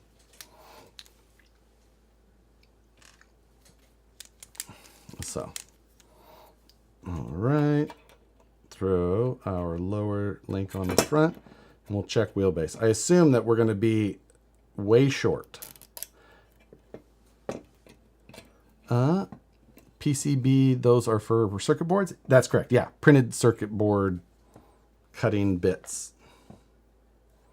But, you know, they're a pretty similar type of material in their own way. It cuts with more of a fluff than with a dust or a chip.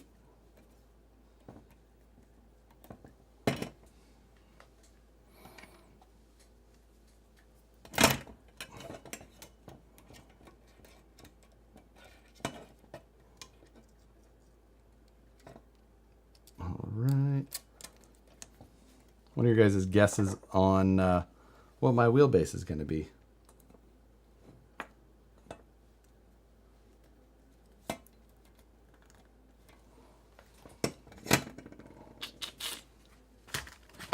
Grab this guy. This is my favorite cell block size. I'm going to throw this tie rod on though, because that will make it easier to determine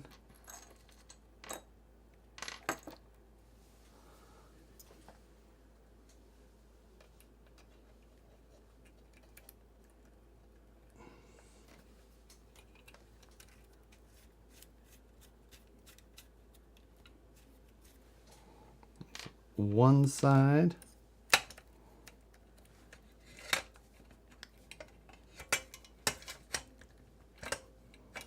So I should have mentioned that the link set that I'm using is made for an SCX-10 II with a 12.3 inch wheelbase, but I'm mounting it to a Capra skid. So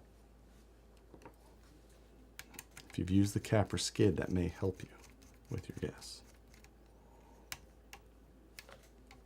Did you install the servo on axle mount on that axle? Not yet. I have not. Just because I'm getting stuff set up at least at this point. So, Buck Dandy. Thank you, sir. Next time you're on B&G, you better text me so we can run some lines. I found a spot that I have not been able to clean yet. You know what? I'll do that.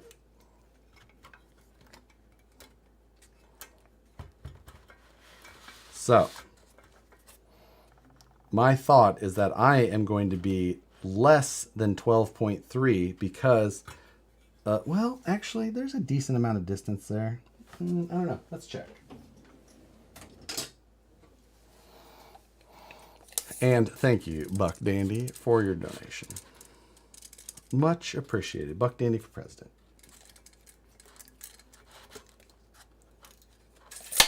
Get it there. Damn it. Straight in.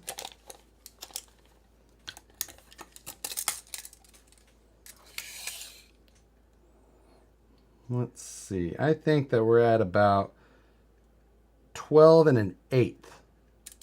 So that's not as bad as I expected. It's going to give us a decent starting point. So 12.1-ish, which I think I would like to be closer to 13. But we're going to see, because I'm going to put the servo mount on. I'm going to get the front links all sorted. I'd like to get the shocks built. That's my goal for tonight. Links on and shocks built so that it can sit here in its own. Oh, isn't that looking good though already? Ooh. Lower high clearance links. No. No. Rarely ever see that in the full-size world. I don't like the way it looks. Will you make custom links to get to 13? Most likely, yes. Because this is like my carnivore there. It's kind of like one of my... It's one of those builds that I'm just like, I really want this to be... It's like one of my builds that I don't have any intention on selling. So this is the plate that he makes. Bolts to the back side of the housing, servo mounts on top, and this is a bell crank. So servo arm will go to one side, and then it will bell crank steer to the other. It's all hand fabricated. You know, nice work.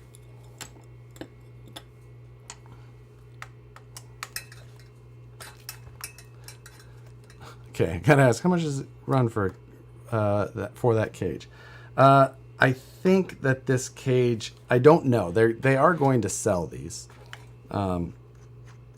And I don't know what the cost is. My guess is between $600 and $800. Is my guess. I don't know. That is not from anything. But since they're a custom cage, you know, it's not a production deal. Like, I think that that's where you're going to see it. There we go.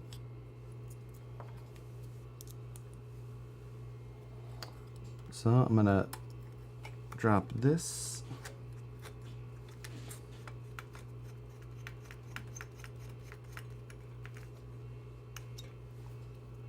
Replacing the screws with screws that are a few millimeters longer. Make sure that they work. Bomber interior. Nope. I'm gonna go not full scale nerd, but we're gonna do it pretty good because I'm using tiny little deluxe portal trans. So there's gonna be all kinds of room. Vanquish should change the mount on the 3-gear dig to make it like the one UCFab makes, or at least have the option. His are just always out of stock. I know what you mean, but that's his design. So I don't think that that's going to happen anytime soon. Well, that obviously can't be right because it's hitting the battery tray. So we're going to have to do something that, hey, thank you.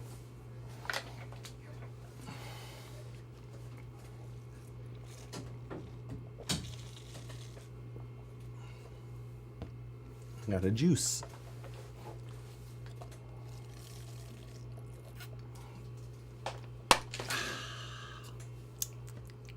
That's good. That's not room temperature. You're right. It's even frozen. Hello, mister. If you don't have it, I do in my pockets.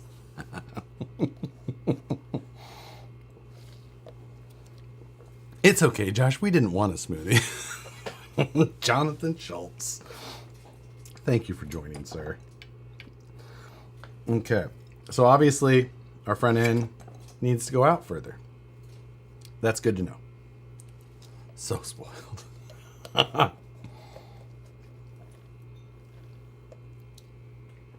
Where can a guy get a screw kit like that, sir?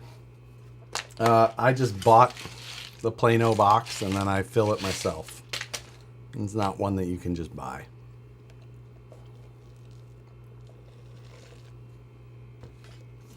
Want to build a monster truck for comps? What platform, in your opinion, is the best chassis to use and why? It seems like the LMT is just the way that guys go. But I don't know if that is the case if you're like comps. Do you mean like straight line racing? I imagine. I actually don't know. I would assume that there's nice carbon fiber low slung deals, right? I assume.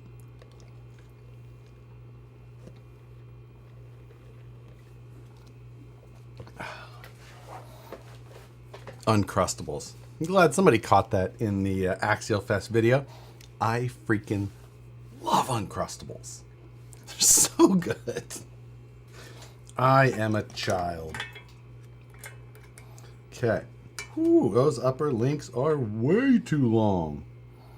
Yeah, the Capra skid length in that area is where it gets you. I feel like our rear axle position is decent.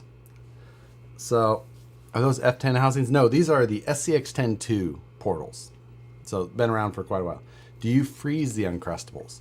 Not typically.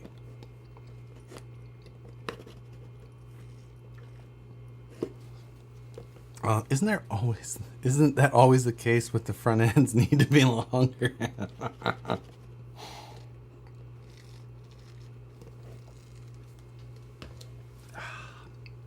So good. I don't know which one she orders me, but I sure like it. But they are super good cold. I just put them in the refrigerator or the ice chest and then right out of there, but I totally agree. Cold Uncrustables. It's my peanut. You're just peanut butter and jealous, aren't you? Hate us because they ain't us. Okay. What if I change to these links in the front for now? That'd get me a pretty decent shove forward. What I do need to do quickly, which I don't like doing on stream, is to go check Facebook for how he mounts that servo exactly on that plate. Because I remember it was like a bit funky. Am I right? Nope. It's pretty straightforward. Oh, wait. No, it's not. Okay. There. The posts go in, and then the servo. We need a servo, though.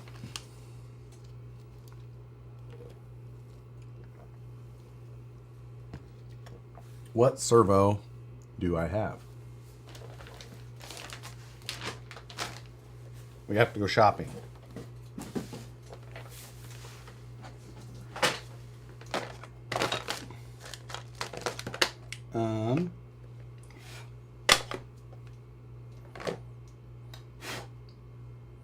I have a raw 500 that I could use, which would kind of match the look. It's pretty, but I feel like I'd like a little more power. That's on the lower end of. I have to go to the box. Ooh, I should check my inventory app. I'll do it later. Ugh.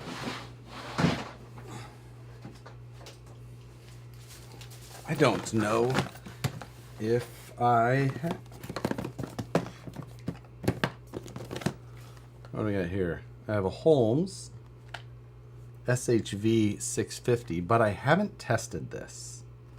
And this was from the first batch when there was some issues.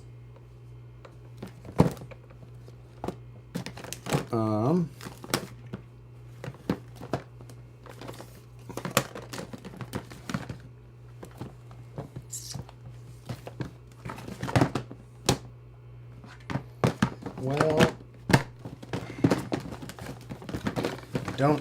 we're just gonna go with the raw 500. That's fine.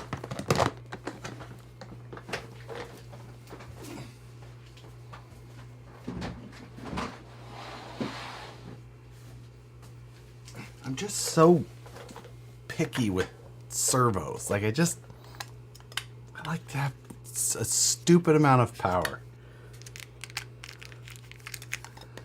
And I'm not saying the raw 500 isn't adequate, but is it like 500 ounce inches? Yeah, 565. It's okay. It's okay. I'd like to have around double that. I'm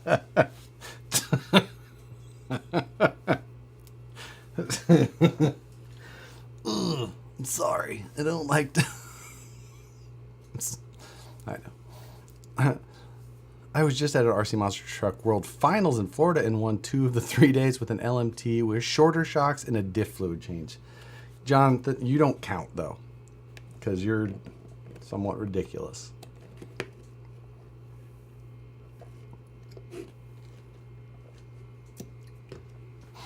Love my raw 500s. Plenty of power for me and speed. This, it's like, this is like a matte level of power. Like it's suitable for most people. But I am beef supreme on Idiocracy. I am retarded. I shouldn't say that. I'm sorry. I apologize. Okay. I need servo standoffs though, which that is the harder find for me.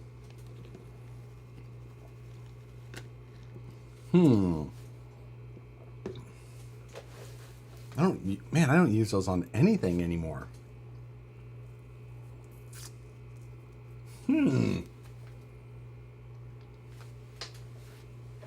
I do have a fancy Futaba here. This is the 172 SV. BLS 172. Oh, dang. I don't remember what this was out of, but it's got a broken tab. Not that that's a big deal. But the blue. I don't want the blue. This is like 650 or 660, but the blue would look terrible.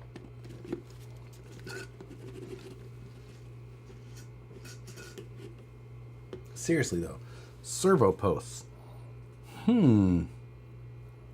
Maybe Vanquish should make some servo standoffs again. Tony, that is exactly right. I'm like, we don't make them anymore. I don't have them.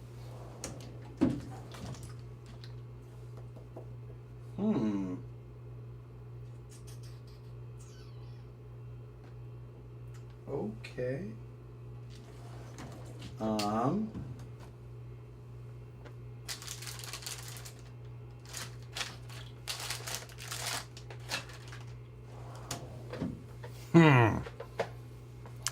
Just put the steering servo from a Raptor 37s in it.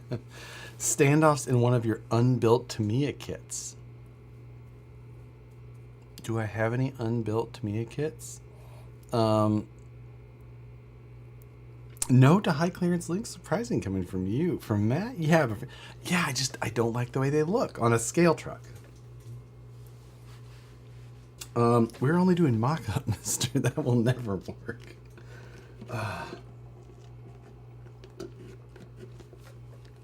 Seriously. Am I going to have to 3D print freaking standoffs?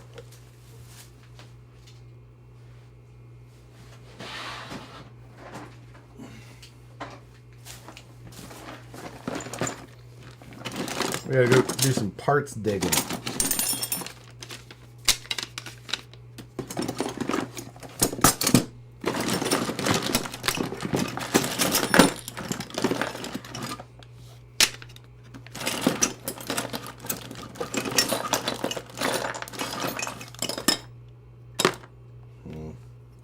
That could...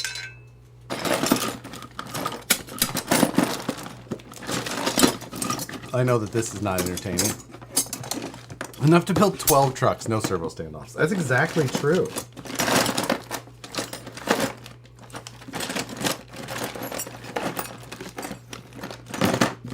Like,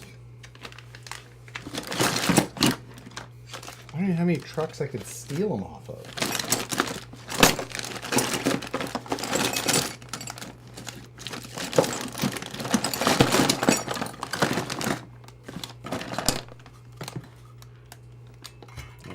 Slender Man's brother.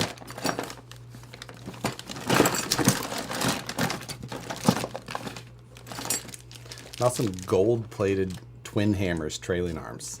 Ooh.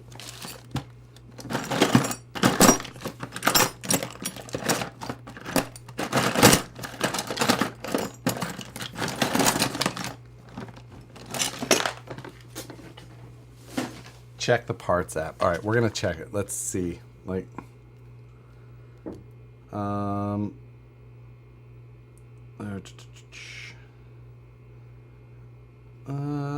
I collect. We're gonna see if I just have some in there that I didn't know about. Like when it's like loose stuff, I don't necessarily put them to. Servo. I'll just do servo and then see if I. Nope. I have servos, but that's it. Let's post. No. Standoff. Nope. Damn it. This is ass. Servo tape the servo in place, I guess. I'm really gonna have to servo tape it in place. Good night, Toxic Crawler. Thanks for hanging out.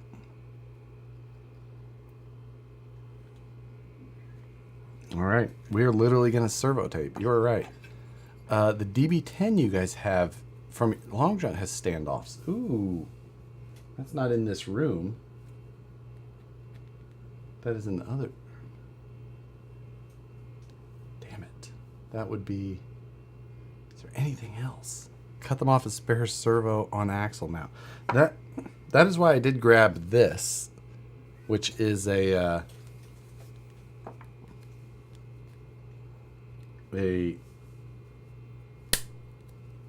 Phoenix shift servo mount for the dig, or not dig, the overdrive.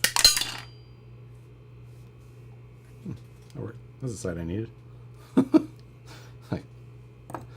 But Bomber Parts Tree has them on. I don't have a Bomber Parts Tree. I haven't had a bomber in, well, it's been a while. But I've definitely cleaned my thing. You can use rod ends. But I'd have to have 3mm rod ends. I don't think I have any.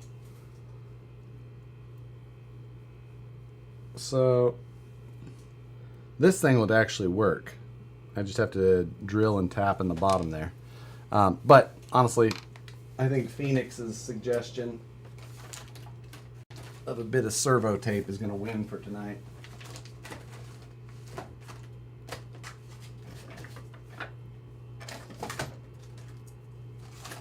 Oh, dang. I'm out of servo tape or even double-sided tape. I'm down to just a tiny little...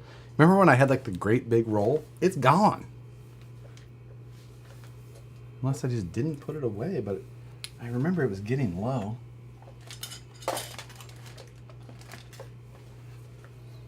This whole place is just going to hell. I have some just shipped them DHL. They would get you in 12 to 36 business months. That's the most annoying thing ever. It seems like DHL can be, 12 to 36 business months or 14 hours from China. It's one or the other. Always that. What's next? No Exacto place? That weak little 500 is just a placeholder anyway. I'm not saying it's a bad servo. I'm just saying I so overpower my servos these days that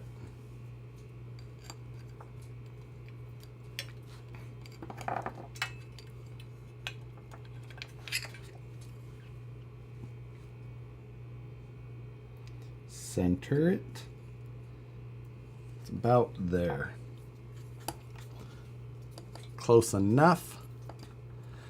I tried to buy an SCX-10 and thought that the guy was giving me a deal because I was getting into the hobby, but he won't send me a tracking number, so I think I got scammed. Oh, I hope that is not the case, sir.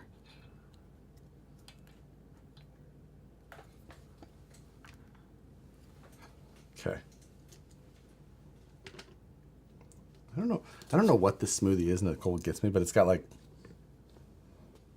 sherbet balls in the bottom or something.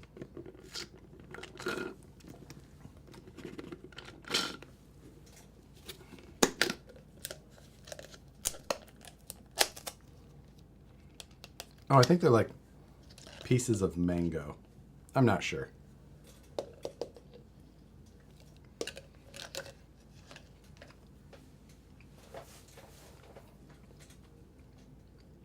They're cold though.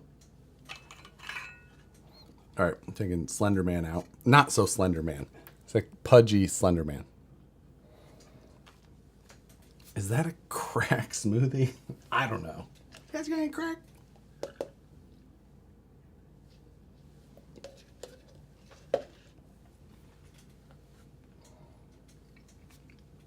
Okay. So we're going to pull off these links again, and I'm going to throw those front or rear uppers in the front because they will be significantly longer.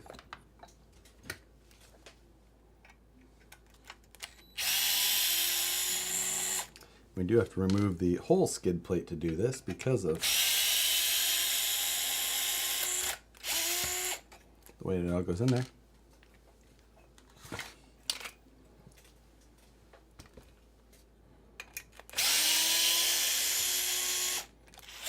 Those poor sherbets. You asked about milk sodas a few weeks ago in Utah. I found out that they are a thing here due to all the Mormons that don't drink coffee. They're these soda shops that are super popular. Okay, that's what I thought. It's a Mormon thing. But they don't drink coffee. Isn't soda still caffeine? I thought it was like a no stimulant thing. So what's the deal with soda? No. Okay, that can stay.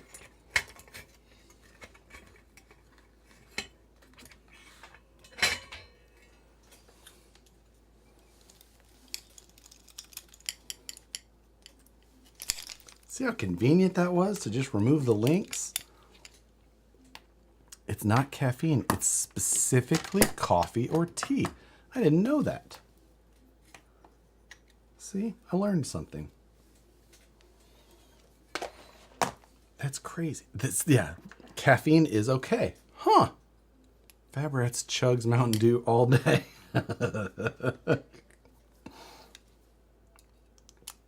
Huh, interesting. I mean, I have a small handful of friends that are Mormon. I just never ask them questions about it. Like, I don't care what your religion is, but I always just find little things like that quite interesting.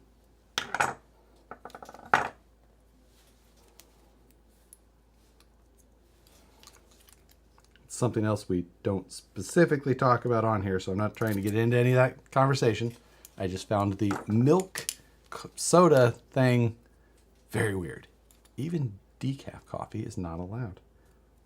Huh. I saw a horse-drawn carriage with custom pinstriping when I went to Missouri. Oh, yeah. Custom pinstripe, or even stereos. Have you seen that? That's a thing. You can have a horse-drawn carriage with underglow and a stereo in it with like subs. That is a thing, people. If you were unaware.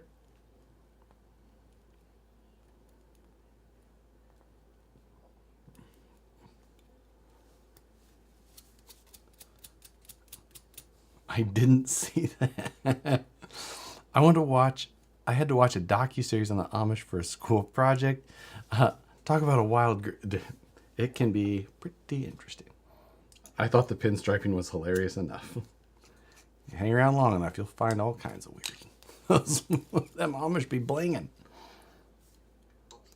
Hey, if you're Amish, chime in and let us know what you're... Jokes, everybody.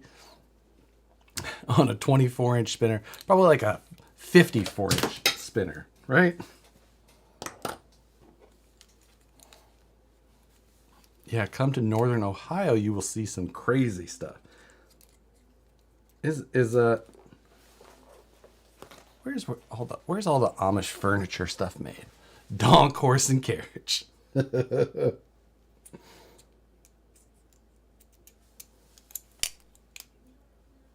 Sometimes I realize how I'm assembling things like all up in my chest rather than on the workbench that's in front of me like a normal person.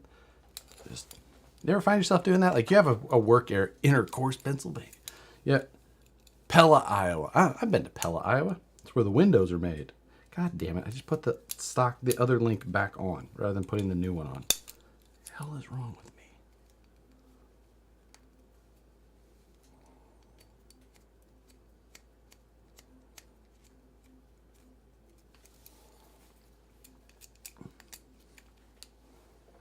Nope, not that one. This one.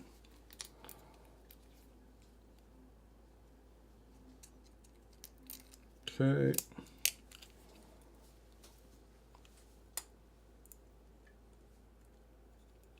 I remember when I was growing up and we were on like a road trip somewhere, which wasn't super common for us.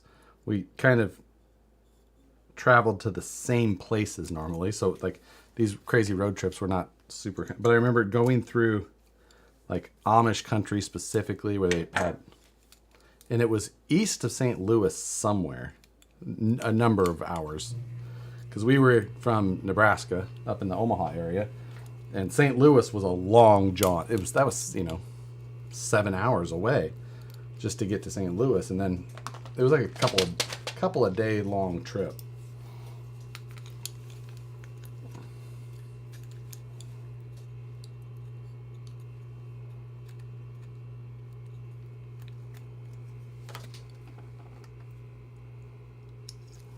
Right.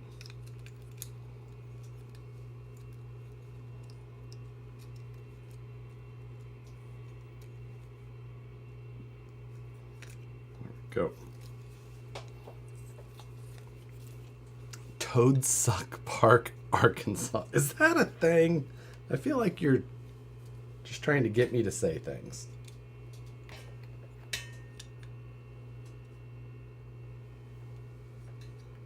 There we go.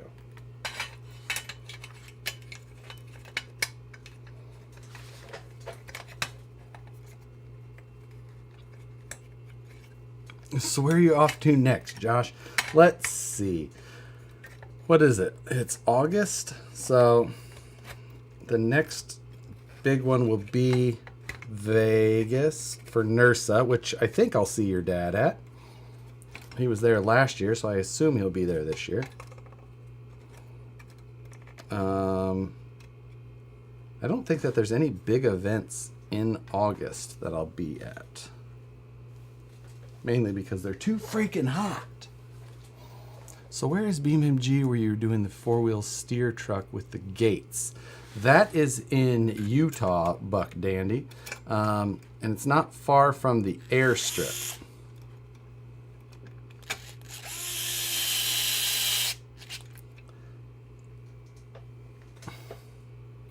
I can't remember if it was some sort of mod or not, but I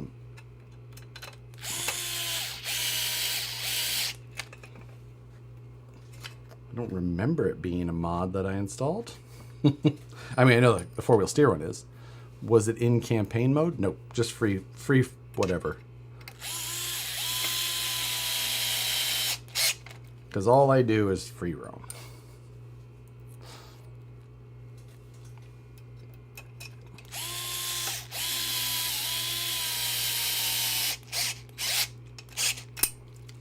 Let's see. It's not there. It's just to the top. What? It's just the top. We're still not quite long enough. Need another 4 or 5 millimeters, which would mean that it would be these same rear links, because these are 117 and these are 122. So I need 2 more 122s is what I need. Oh. So I'm going to roll the dice and check my 110 to 120 millimeter box, even though I need 122s. Just assuming that I was wrong. And I misclassified some. It sucks that it's so close, but let's see what we got. These are 115s.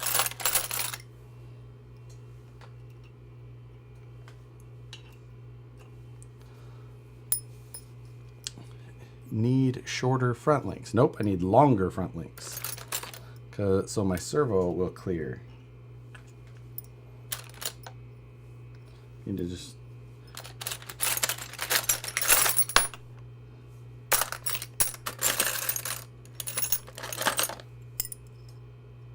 Oh. Is that? No, that's way too short. Evidently, I need to be way longer than that. That's what I need. Okay, let's maybe assume that I didn't classify wrong and get the right box.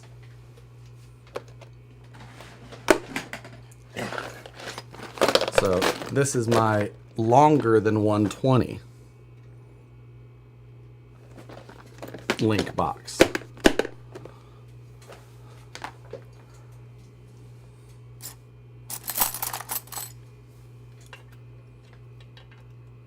There we go. Perfect. These are obviously some old used rear lower links though, because they're beat up already. Won't your shock angle suck? No, I think it'll still be pretty good. But either way, it has to be that way because this servo mount and this battery tray are built for this chassis, which is made, you know. So we're gonna put these. Those can stay out for now. We're going to leave all the links out for now, because I'll likely need them. Because I have to figure out my pre-broken in is what we call it. I mean, once I get everything figured out, I'll make sure that I put new stuff on.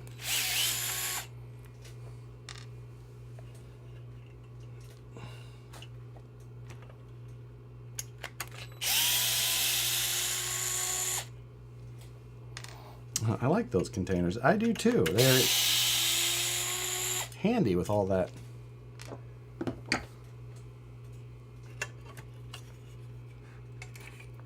They're handy mainly because they are full of links.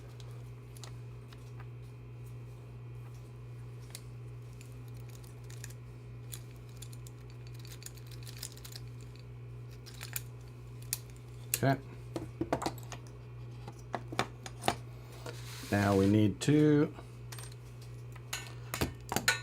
change the links again.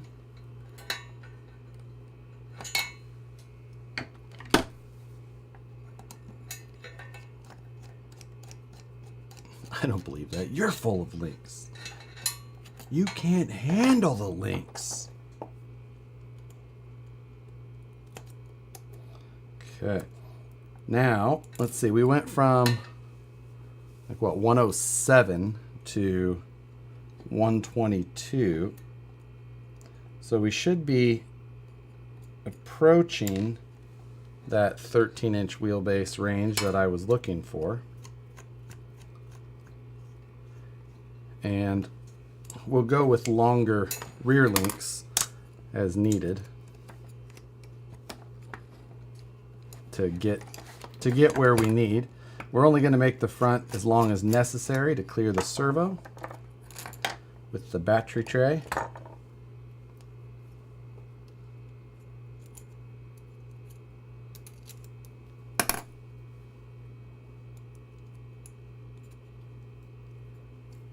All right. Why not 12/8? I mean, I'd rather have the longer. That my carnivore, I think, is closer to 13 and a quarter or 13.5. 12/8's okay. It's just an arbitrary number that it's fine, but I would rather have longer. I think, yeah, my carnivore is, I can measure 13 and a quarter, 13 and a half, somewhere in there.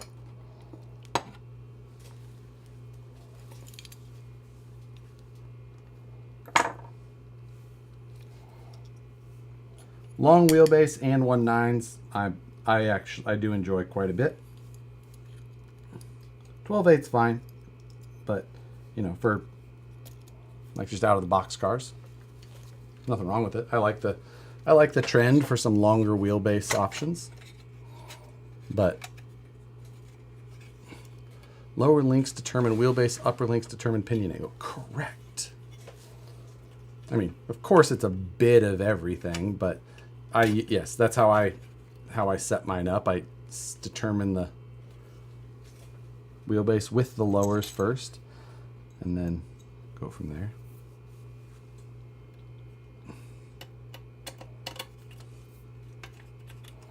What's the most expensive servo you've ever bought? I have a Beast 2000 in that box up there for my SCX6, and I think that's the most expensive servo. That's like around is it $450?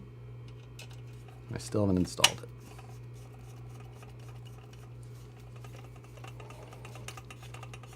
Some titanium rod would make for some nice capture pins for the links. I agree. I've ran capture pin style before. I think, what was it? The Losi Nightcrawler or Comp Crawler ran capture pins, and I ran that style previously before that. How was the trike coming along? Hopefully, I looked at my calendar the other day because I'm just kind of counting down the weeks until my delivery date. I think I'm 2 weeks away from the front side of my delivery date range.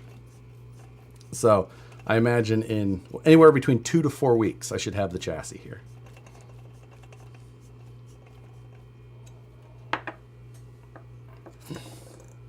And I've got my engine here, my wheels and tires are here. There we go. Now we're cooking with gas.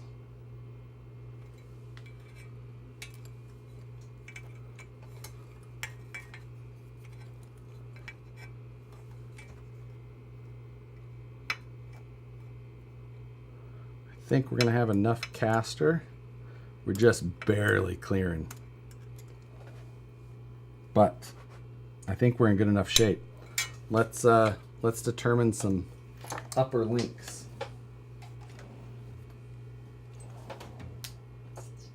I do have, I don't know if I have enough room to use it, but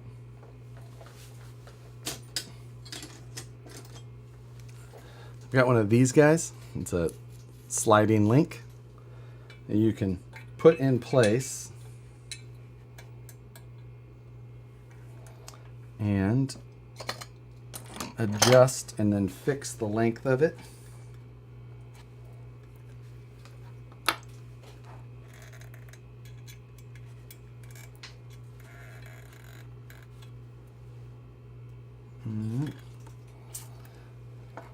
Actually, that capper skid plate doesn't line up with this very well, so I'm going to have to modify. Darn it. That's less convenient. Sliding link is clutch. It's a nice little piece. We're going to get the rear set up because I can do that with how it sits. But I've got to go get my countersink tool to be able to set up the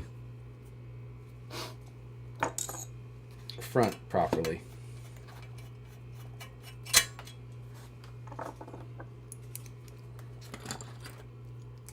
So we're going to do this.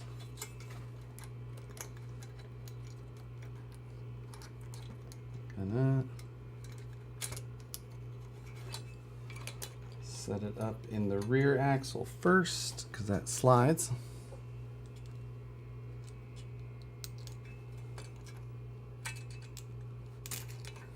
Okay.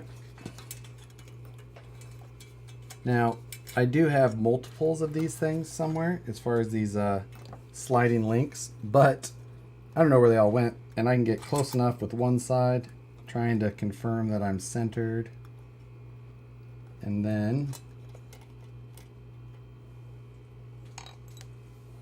we can adjust from there. I think we're about there. Okay. One of those prototype perks. No, this was actually made by a friend of mine.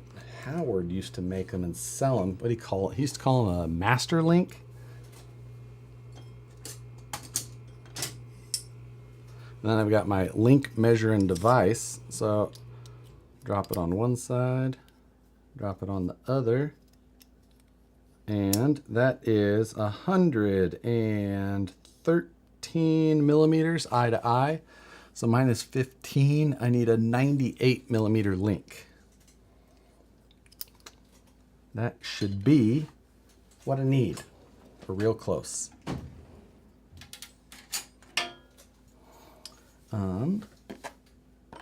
These are like 78, I think. Yeah. So I'd probably get away with 100 millimeters if I find one in here. It'd just give me a hair more kick up, but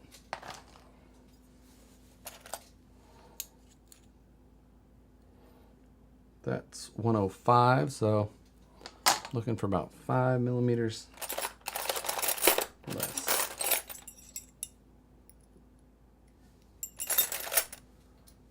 Too long. I'm gonna throw this up.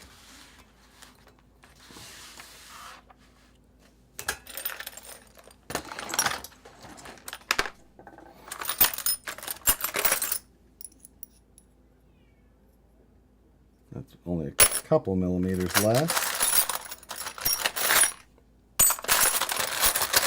Then I had went back and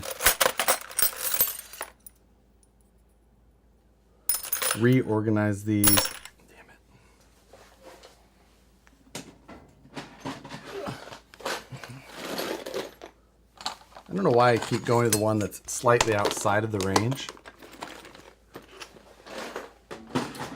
What are you going to run as far as a motor? I think I'm going to run an outrunner. So run a little guy to keep the interior super minimal. Because I'm going to run this portal transmission. This is the whole trans. So this and an outrunner inside of here is going to just be freaking nothing. There's going to be nothing in there. So, ooh, look at that guy. What's this measure?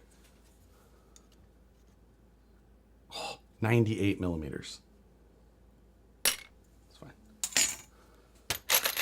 Well, it's technically too long. I shouldn't have put it in that box, but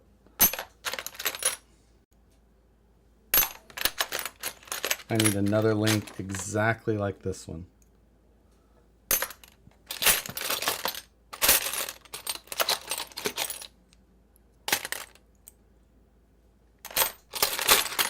I shouldn't be putting them back in the box.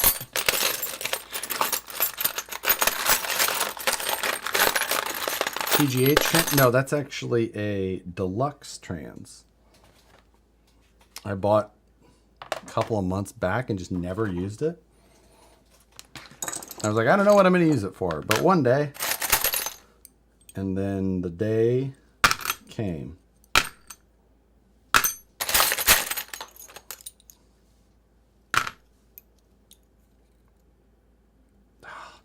It's like 5 millimeters too much. Oh, that's the link, but it's bent.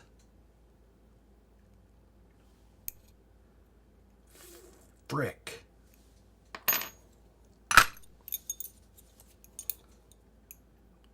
I bet that's why I have that. No, it's 2 millimeters too long. That's another one that's bent. I'll use these and I'm going to use those. No. Well, I can use them for mock-up. I'll use them for mock-up. I'll make better links later. But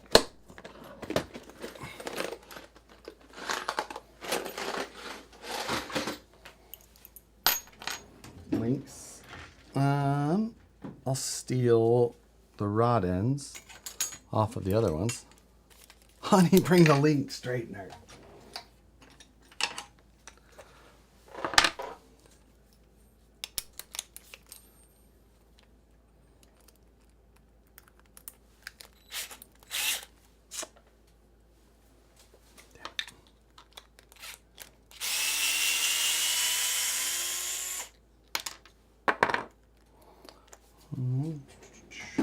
There's the shock pliers.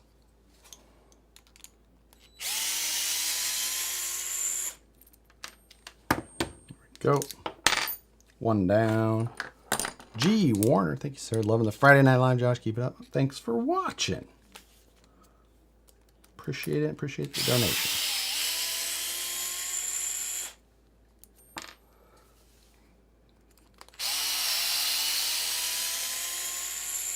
There we go.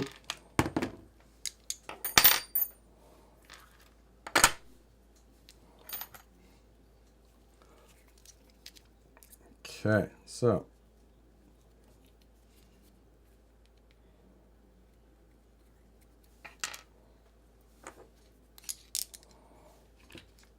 with the bent links, always a little harder to use the rod end tools. So just hold it with a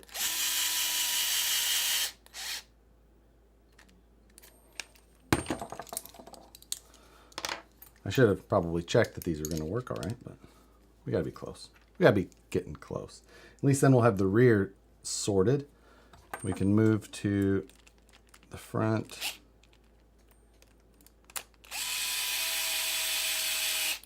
Can't remember if I put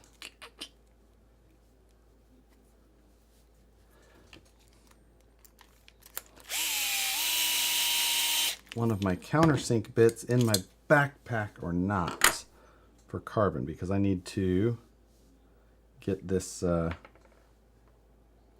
yep, that's on. Throw a little lock nut on.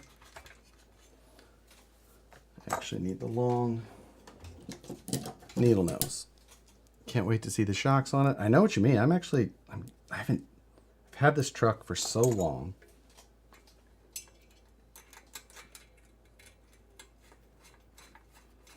We're just starting the links because I do have to take the skid back out again to do the front portion, and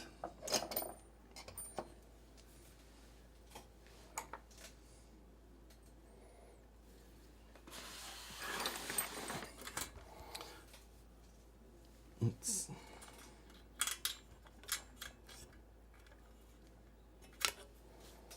front first. There we go. That one's a little, that screw is a little too short.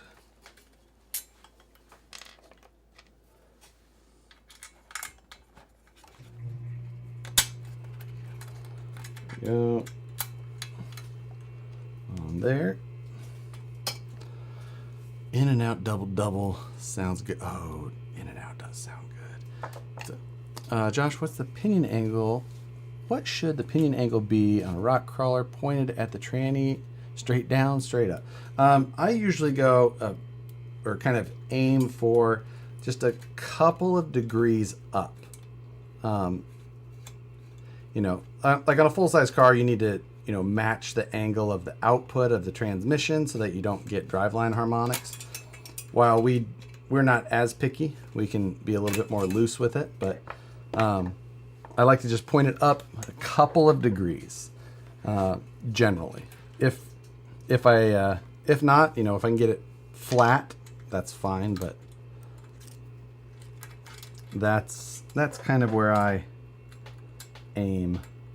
Portals is one of those ones that you have to be a little bit more picky about it, because the pinion output will affect the angle of the portal box, and then that will affect your wheelbase. So I usually want the portal boxes to be pretty straight up and down. So that means your pinion nose is pretty much flat. So this is maybe a degree up. I mean, I got a little bit of slop in there right now because of all the wonky this and that's that I'm doing, but you need to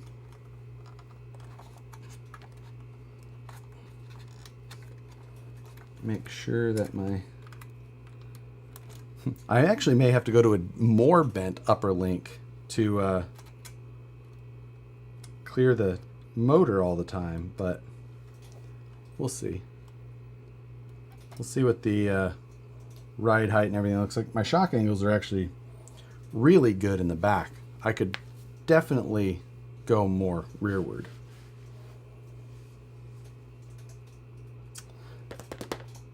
That's a good start. Put a lock nut there. What's that humming? That's my air conditioner, but normally you shouldn't be able to hear that.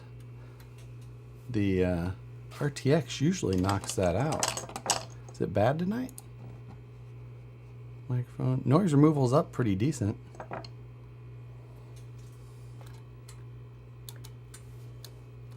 Turn it up more if needed, if it's bad.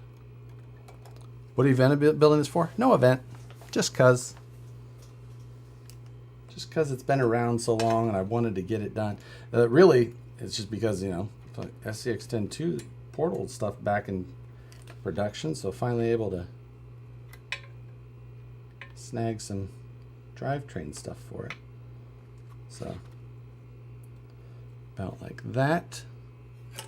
You can see the shock tabs are angled forward. We should be okay.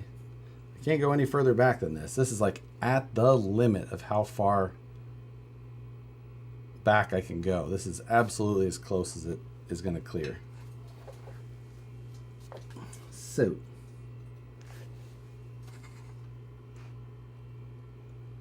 can I get a screw in that hole?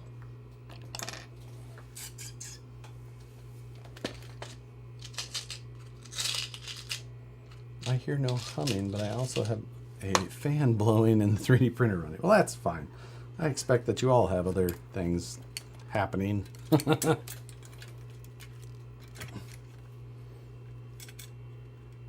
Okay, nope.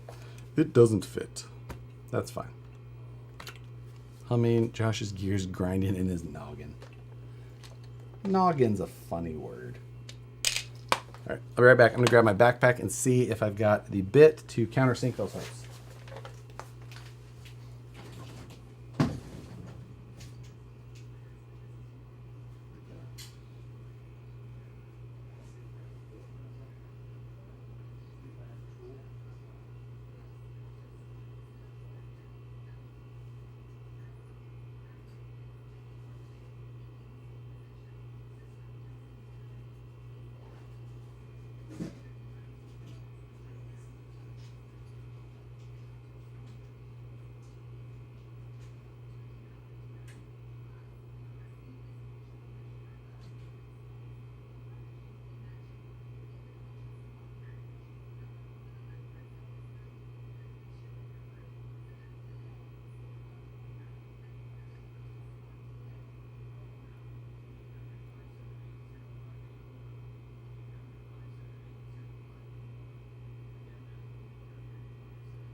Okay.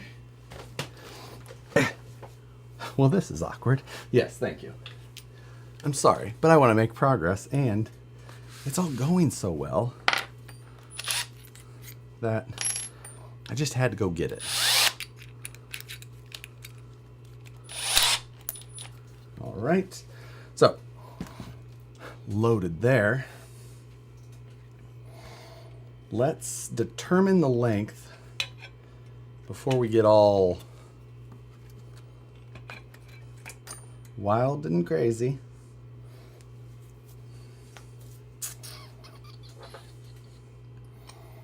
And where'd my link go? Got it. Get it. What's good?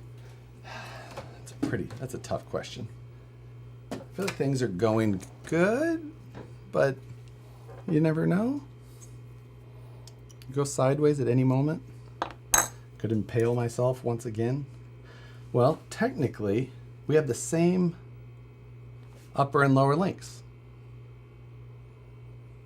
Should be the exact same links.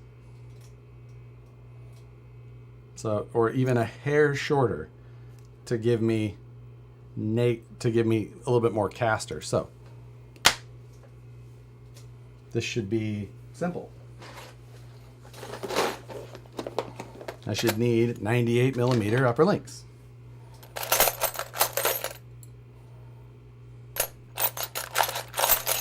So we're back to this game. Those are too short.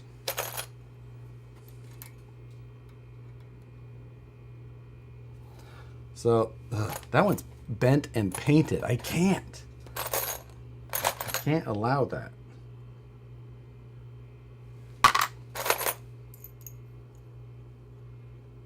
There's the one I need that's not painted. Let's see if we can find another. Yes. We have been success. Much success.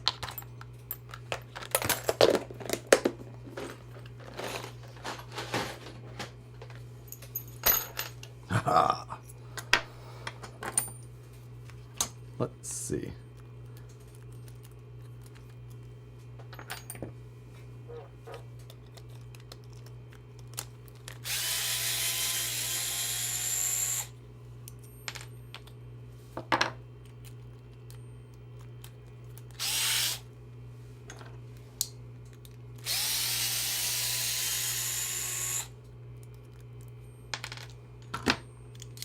Right.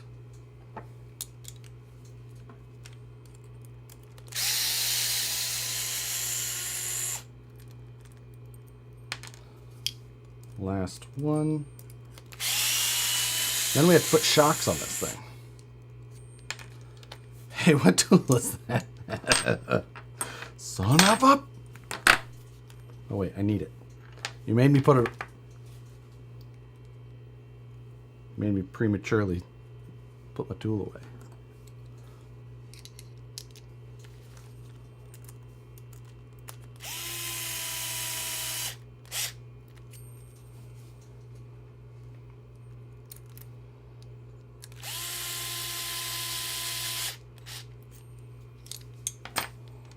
Okay, and what kind of body panels are you going to put on it? It's a really good question. I don't know. So it's like super popular on these trucks in the full size to run a panel that's either transparent based, where you can see through it in areas, or perforated vinyl wrapped. So the driver can see through it, but from the outside it looks fairly solid. So I feel like I want to do something that's a homage to that in a way. So it's either going to be semi-transparent or transparent in areas or something. Make sense? Otherwise, carbon would be something I would want to do, but because of that specific reason, it is not in my, not near the top of my list. Now, I may try and do some carbon for things like, I don't know, like interior stuff. Send acrylic. If it's acrylic, I can cut it on my machine here. Or use it, cut it on the laser at Bobby's. If I want to get a little bit more wild. Now I have to take this servo mount off because you can't get to the link screw. What's a good RC? Drill thousands of holes in the carbon panels equals some. Ooh. I have a CNC. I'm not afraid to use it. Get myself like a 3/4 of a millimeter bit. Carbon behind the driver and passenger windows. Interesting. Interesting. Don't hate it. What was I doing? Putting links on. That's what I'm doing.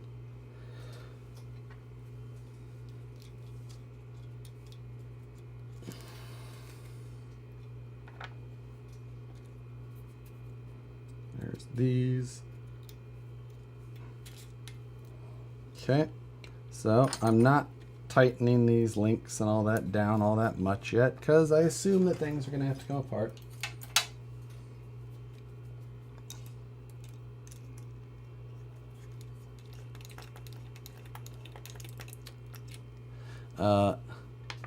What's the best kite for flying in 80 mile per hour gusts? That sounds like a Missouri question, Mike J. Okay, does that look right? Looking at it.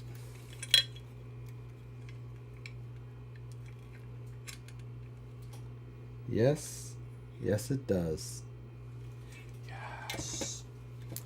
Okay, servo mount back on.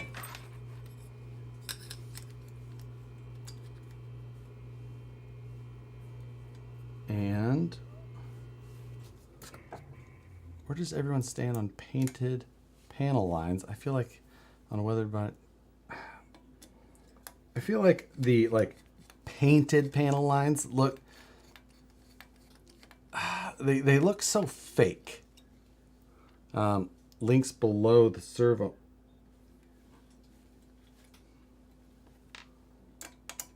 Thank you, Phoenix.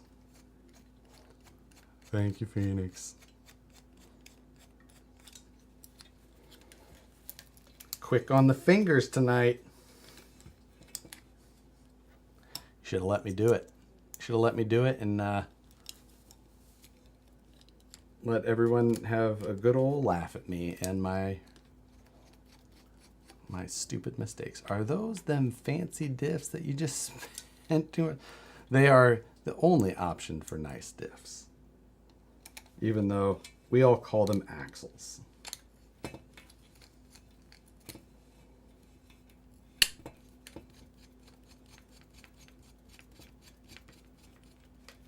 we go. We missed the hat being raised in frustration. Does it have 4-wheel steer? Nope, I am doing 2-wheel steer. My boxer is drooling ridiculously for my fries. And Juan Lacos, I saw your message about not being able to make it to Axial Fest, and sorry about your pup, man. That's tough.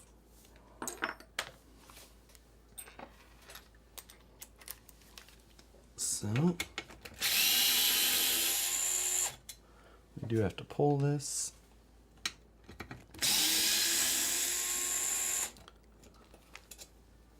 Carbon body panels with clear or tinted inserts. That would be possible. Just mill out an area, back it with vinyl or with polycarbonate. How about 1-wheel steer? Dancing Rider style.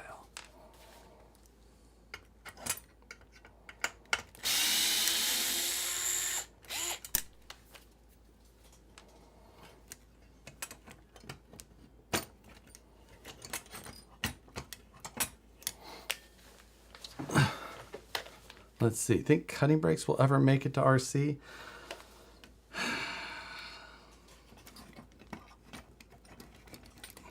I mean, possibly. I don't know. Can I do it with it on the car? I mean, I can. Is it worth it? Yeah. So, these mounts here on the side of the skid plate in the front are not located in a good spot to make it accessible here, like through these windows, because these were made for a, I don't remember what skid plate these were made for, but it was a long time ago. Anyway, so I have to countersink it, and I use one of these bits. It's a double knurl or double diamond cut. I don't know. It's something weird. But it's the one I use. Works really well. Wife now wants to play B&G because of TikTok videos. Because of TikTok.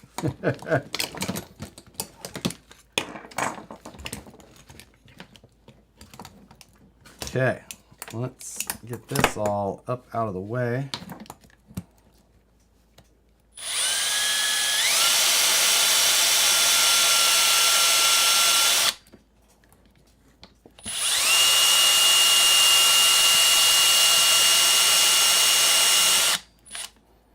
There we go. Let's see if a countersunk screw fits in there. Well, it looks okay, but we need a little bit more. If it means we get a PC, I'm all for it. Absolutely, Moose Jaw.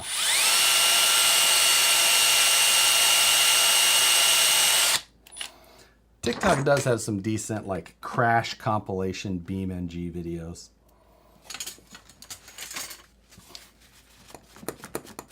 Get some of that dust out of the way so I'm not touching it or breathing. Mick D. 30 Australian dollars, maybe?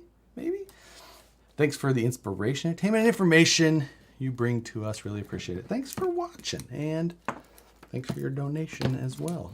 Much appreciated. Never seen or heard of cutting brakes for a single wheel before on any axle. Yes, that's what cutting brake means. I mean, you see it a lot in full-size wheeling. You also see it in things like sand rails. That's how, like, when they do wheelies, they can pull the brake, and it does for a single wheel to turn, since there's no wheels on the ground. Tractors have it. Yeah, super common.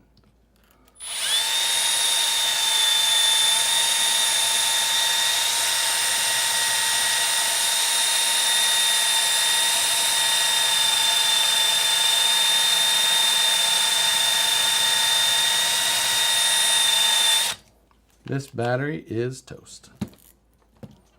It's okay, we're almost there.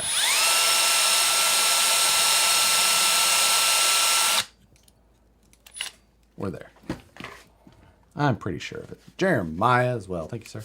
Will you be doing this in comps? My rig has been sitting for 3 months and still not finished. Will you be running this in comps? No, I don't plan to run this for any comp. This is purely a scale for pleasure.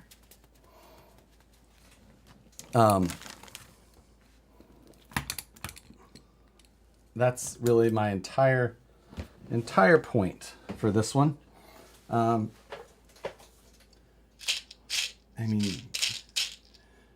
I guess I've never really looked at how it would point for a class 2 truck. That would be, or sorry, class 3, not 2. It wouldn't be legal in class 2.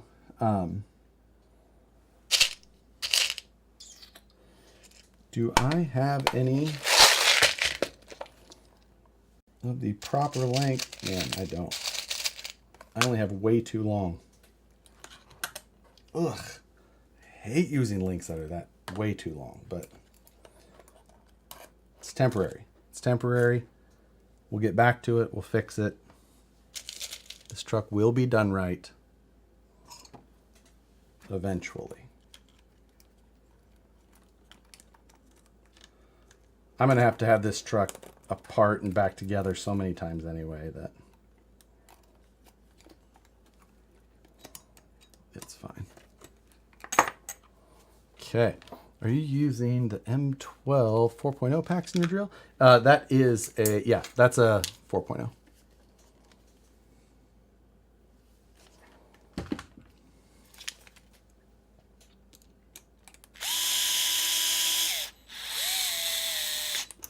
Done right. That'll be it. Whoosh. I always do these right.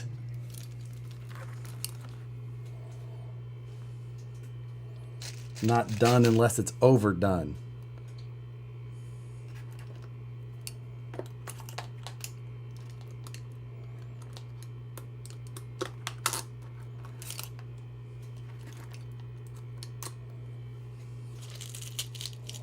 Eventually, exactly.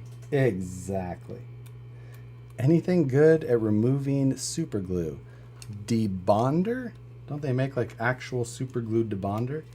But I assume you don't have that since you're asking. So like Jonathan said, acetone. Maybe by 2025. That's not unreasonable to say. I'm not mad at you for saying that.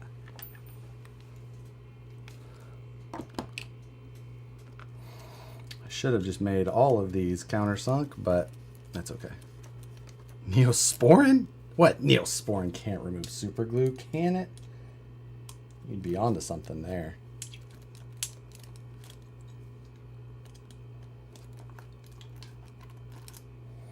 Okay. Let's take a gander at what this completed.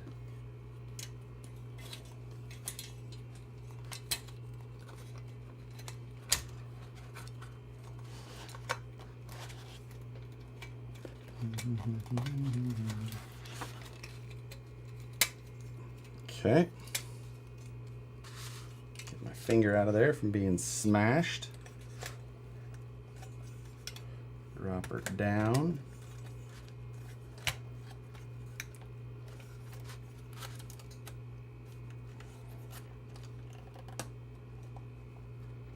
There we go. It keeps wanting to flip down. I feel like I'm going to just catch it right in my teeth.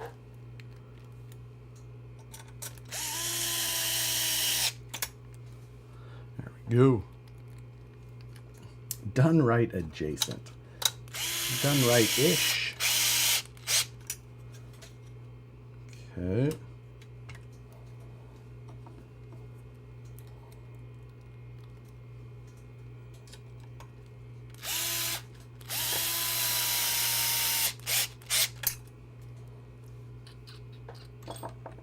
Fun fact, somebody is about to give birth to George Jetson. His birthday is July 31st, 2022. What? Flying cars is right around the corner.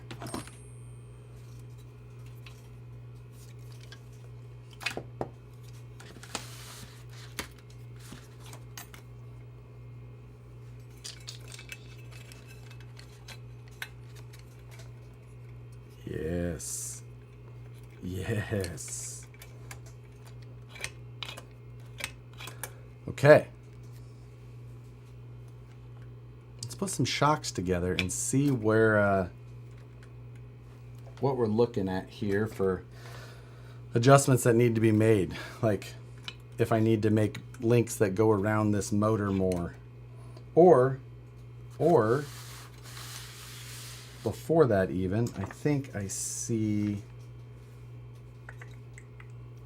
if I have like I might go links on the outside of the mount, 45 millimeter screw all the way through it. I can do that later, but that's fine. Let's get 903. This is usually when I stop. Do we stop then? Yeah, maybe. Building shocks and doing all that takes a while, so I think it's probably time. It was a very successful night. This is something that I've been meaning to get to for quite some time. So I was hoping to see shocks on it tonight. I know. At exactly 9:03. I would keep going as well, but again, this has been sitting on top of the dumpster for however long. So I feel like this is a ton more progress.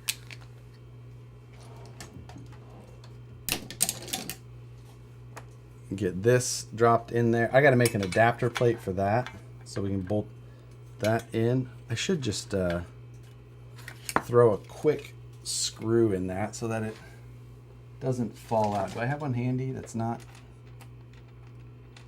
I'll just throw something random in there.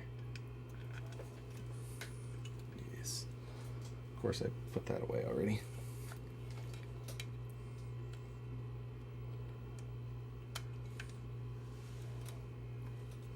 That'll work.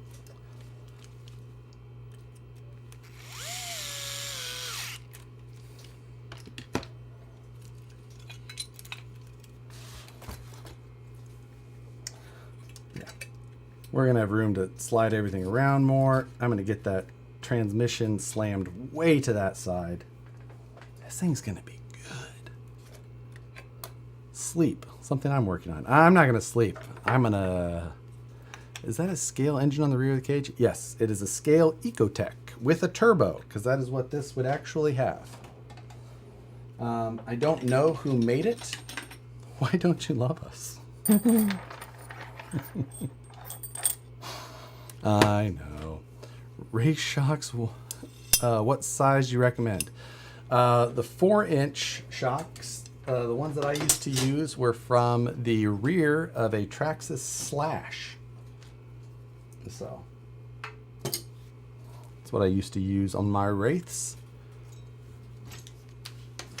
Yeah, I mean, that little transmission in there. Outrunner motor, which will be to the back side of it, right back here. Outrunner motor. I'll be able to get, I'm going to move it over to the side another inch even to get the drive lines more centered. This thing's going to be slicker than pig shit, as they say. Wraith 22 or 19? 19. 100%. I will donate $1 to put shocks on it. How about some really dirty 90 mil shocks that happen to just be sitting here? Yeah, I can't put dirty shocks on it. Shock. I feel like the stream has wound down pretty significantly, so I don't know. Give the pain. Looks like there's plenty of room for actors. Oh, I agree. Nope. I'm going to keep you all in suspense for tonight. I almost succumbed to your peer pressure. Almost. But I went pretty steady on this one. I stayed nice and motivated throughout. But now I have fallen off of my motivational cliff. And I'm just pretty freaking stoked on how it's sitting though, right? I mean, we the people. Like that thing, before we go, let's...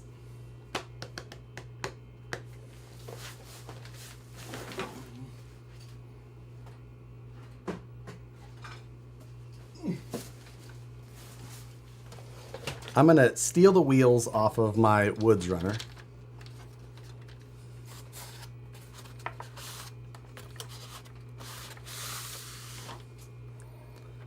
Because I have new wheels and tires, or new tires for this one. I'm going to go with a not crawler tire. What? Looks like another unfinished project. You're not wrong there. Not going to argue that. This is another one that, like this, I want it done like perfectly how I want it to be perfect. So it's one of those ones like I don't really have any plans on selling it. So it's kind of my perfect version of the VS410 Pro for me. It's the origin body, just like I liked. It's narrowed. It's got a cage. It's got the axles I love. This one is, it's all about the interior. That is the whole reason why I haven't finished this one. Because I want the interior to be done perfectly. Dash, interior. Is the only reason I sold Ben, Scale Crawler Fab Shop, the one that I sold to him, was because I could get, this one was being made, and I was like, okay, since I can get that one, I'll do that.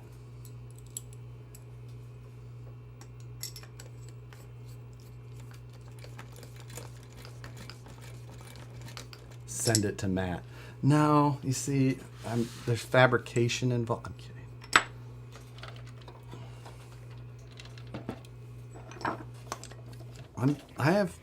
I'm gonna do a nice interior for this. This one has been painted since Proline by the Fire. Yeah, no, that's that sounds right. I'm not even mad.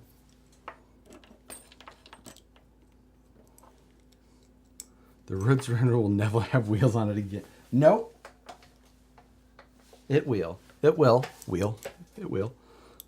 I got, they decided to grab them off this because I have new wheels and tires for it.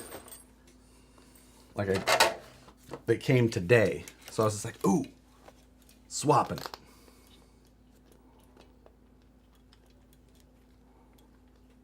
And they were specifically for it.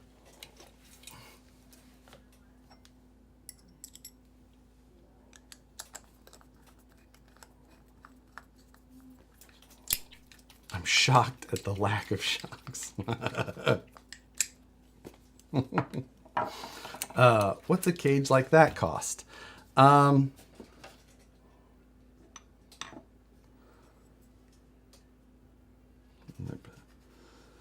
Trying to remember. I think I technically traded for this cage. I don't remember. I remember I traded like a new Futaba radio, a new Futaba radio, an RC four-wheel drive winch, and I don't remember what else. Not putting shocks in that buggy is killing my soul. See, the problem is that I've got some upgrade parts for the shocks that I want to install too. So it's going to like take me a while to install or build the shocks properly. That is part of why I'm denying you the completion of the shocks.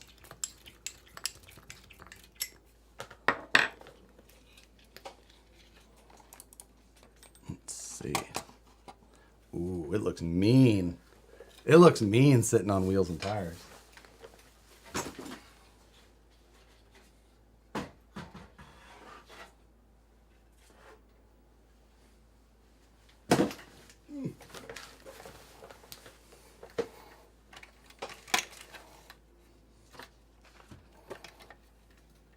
So let's make a little bit of room. Put some more stuff away.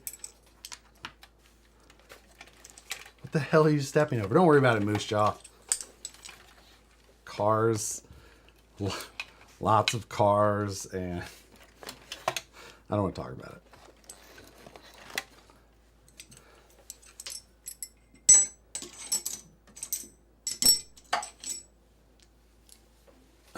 Okay.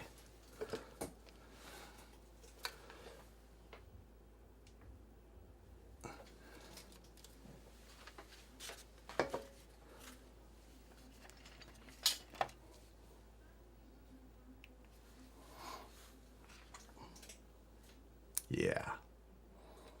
That looks good. They look about right. Let's measure some wheelbases quick. But it doesn't have any shocks on. I feel like he's ignoring us now. You know what? I might be. So this wheelbase carnivore is at 13 1/8. This is at 13 dead nuts. Just dead nuts, 13 inches. That is perfect. Sweet. That's about what I said I wanted to be at.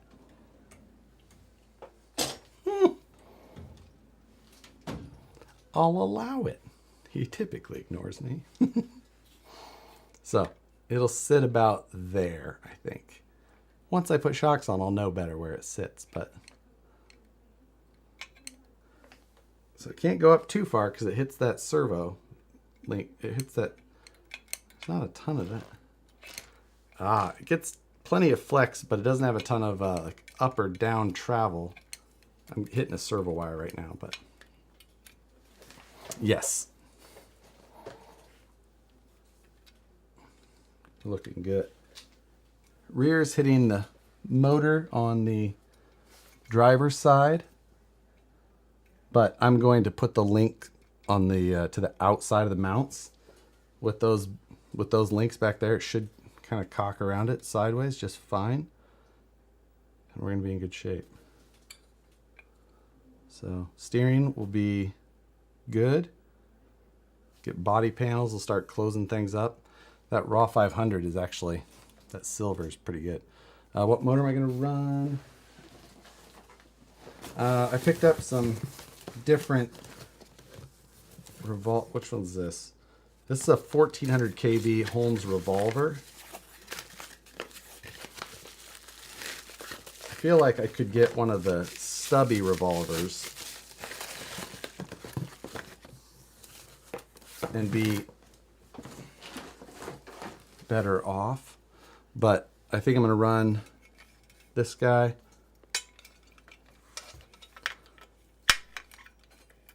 Yeah, I'm going to move that trans forward into the side, and I should have enough room. But that little revolver kind of sit back there in that corner.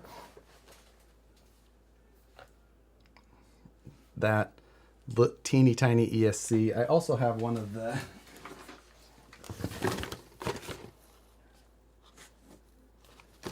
that's the wire. What is this? This is an 1800 kV. This is from HK though, not Holmes, but it's very similar in size. Ooh, it is a hair shorter. So maybe I'll run the HK, and it's an 1800 kV, so that one might go in there. Maybe I'll run one of those HK setups in this truck. So there we go.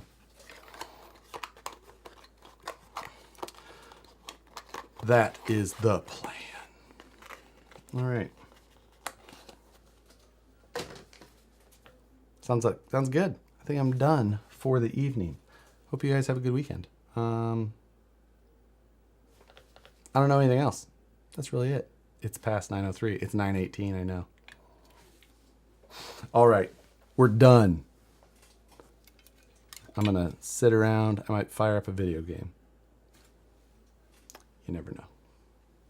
But you never will know because I'm out of here. Later, everyone. Seriously, have a good weekend. I'll talk to you like Monday or so. Bye.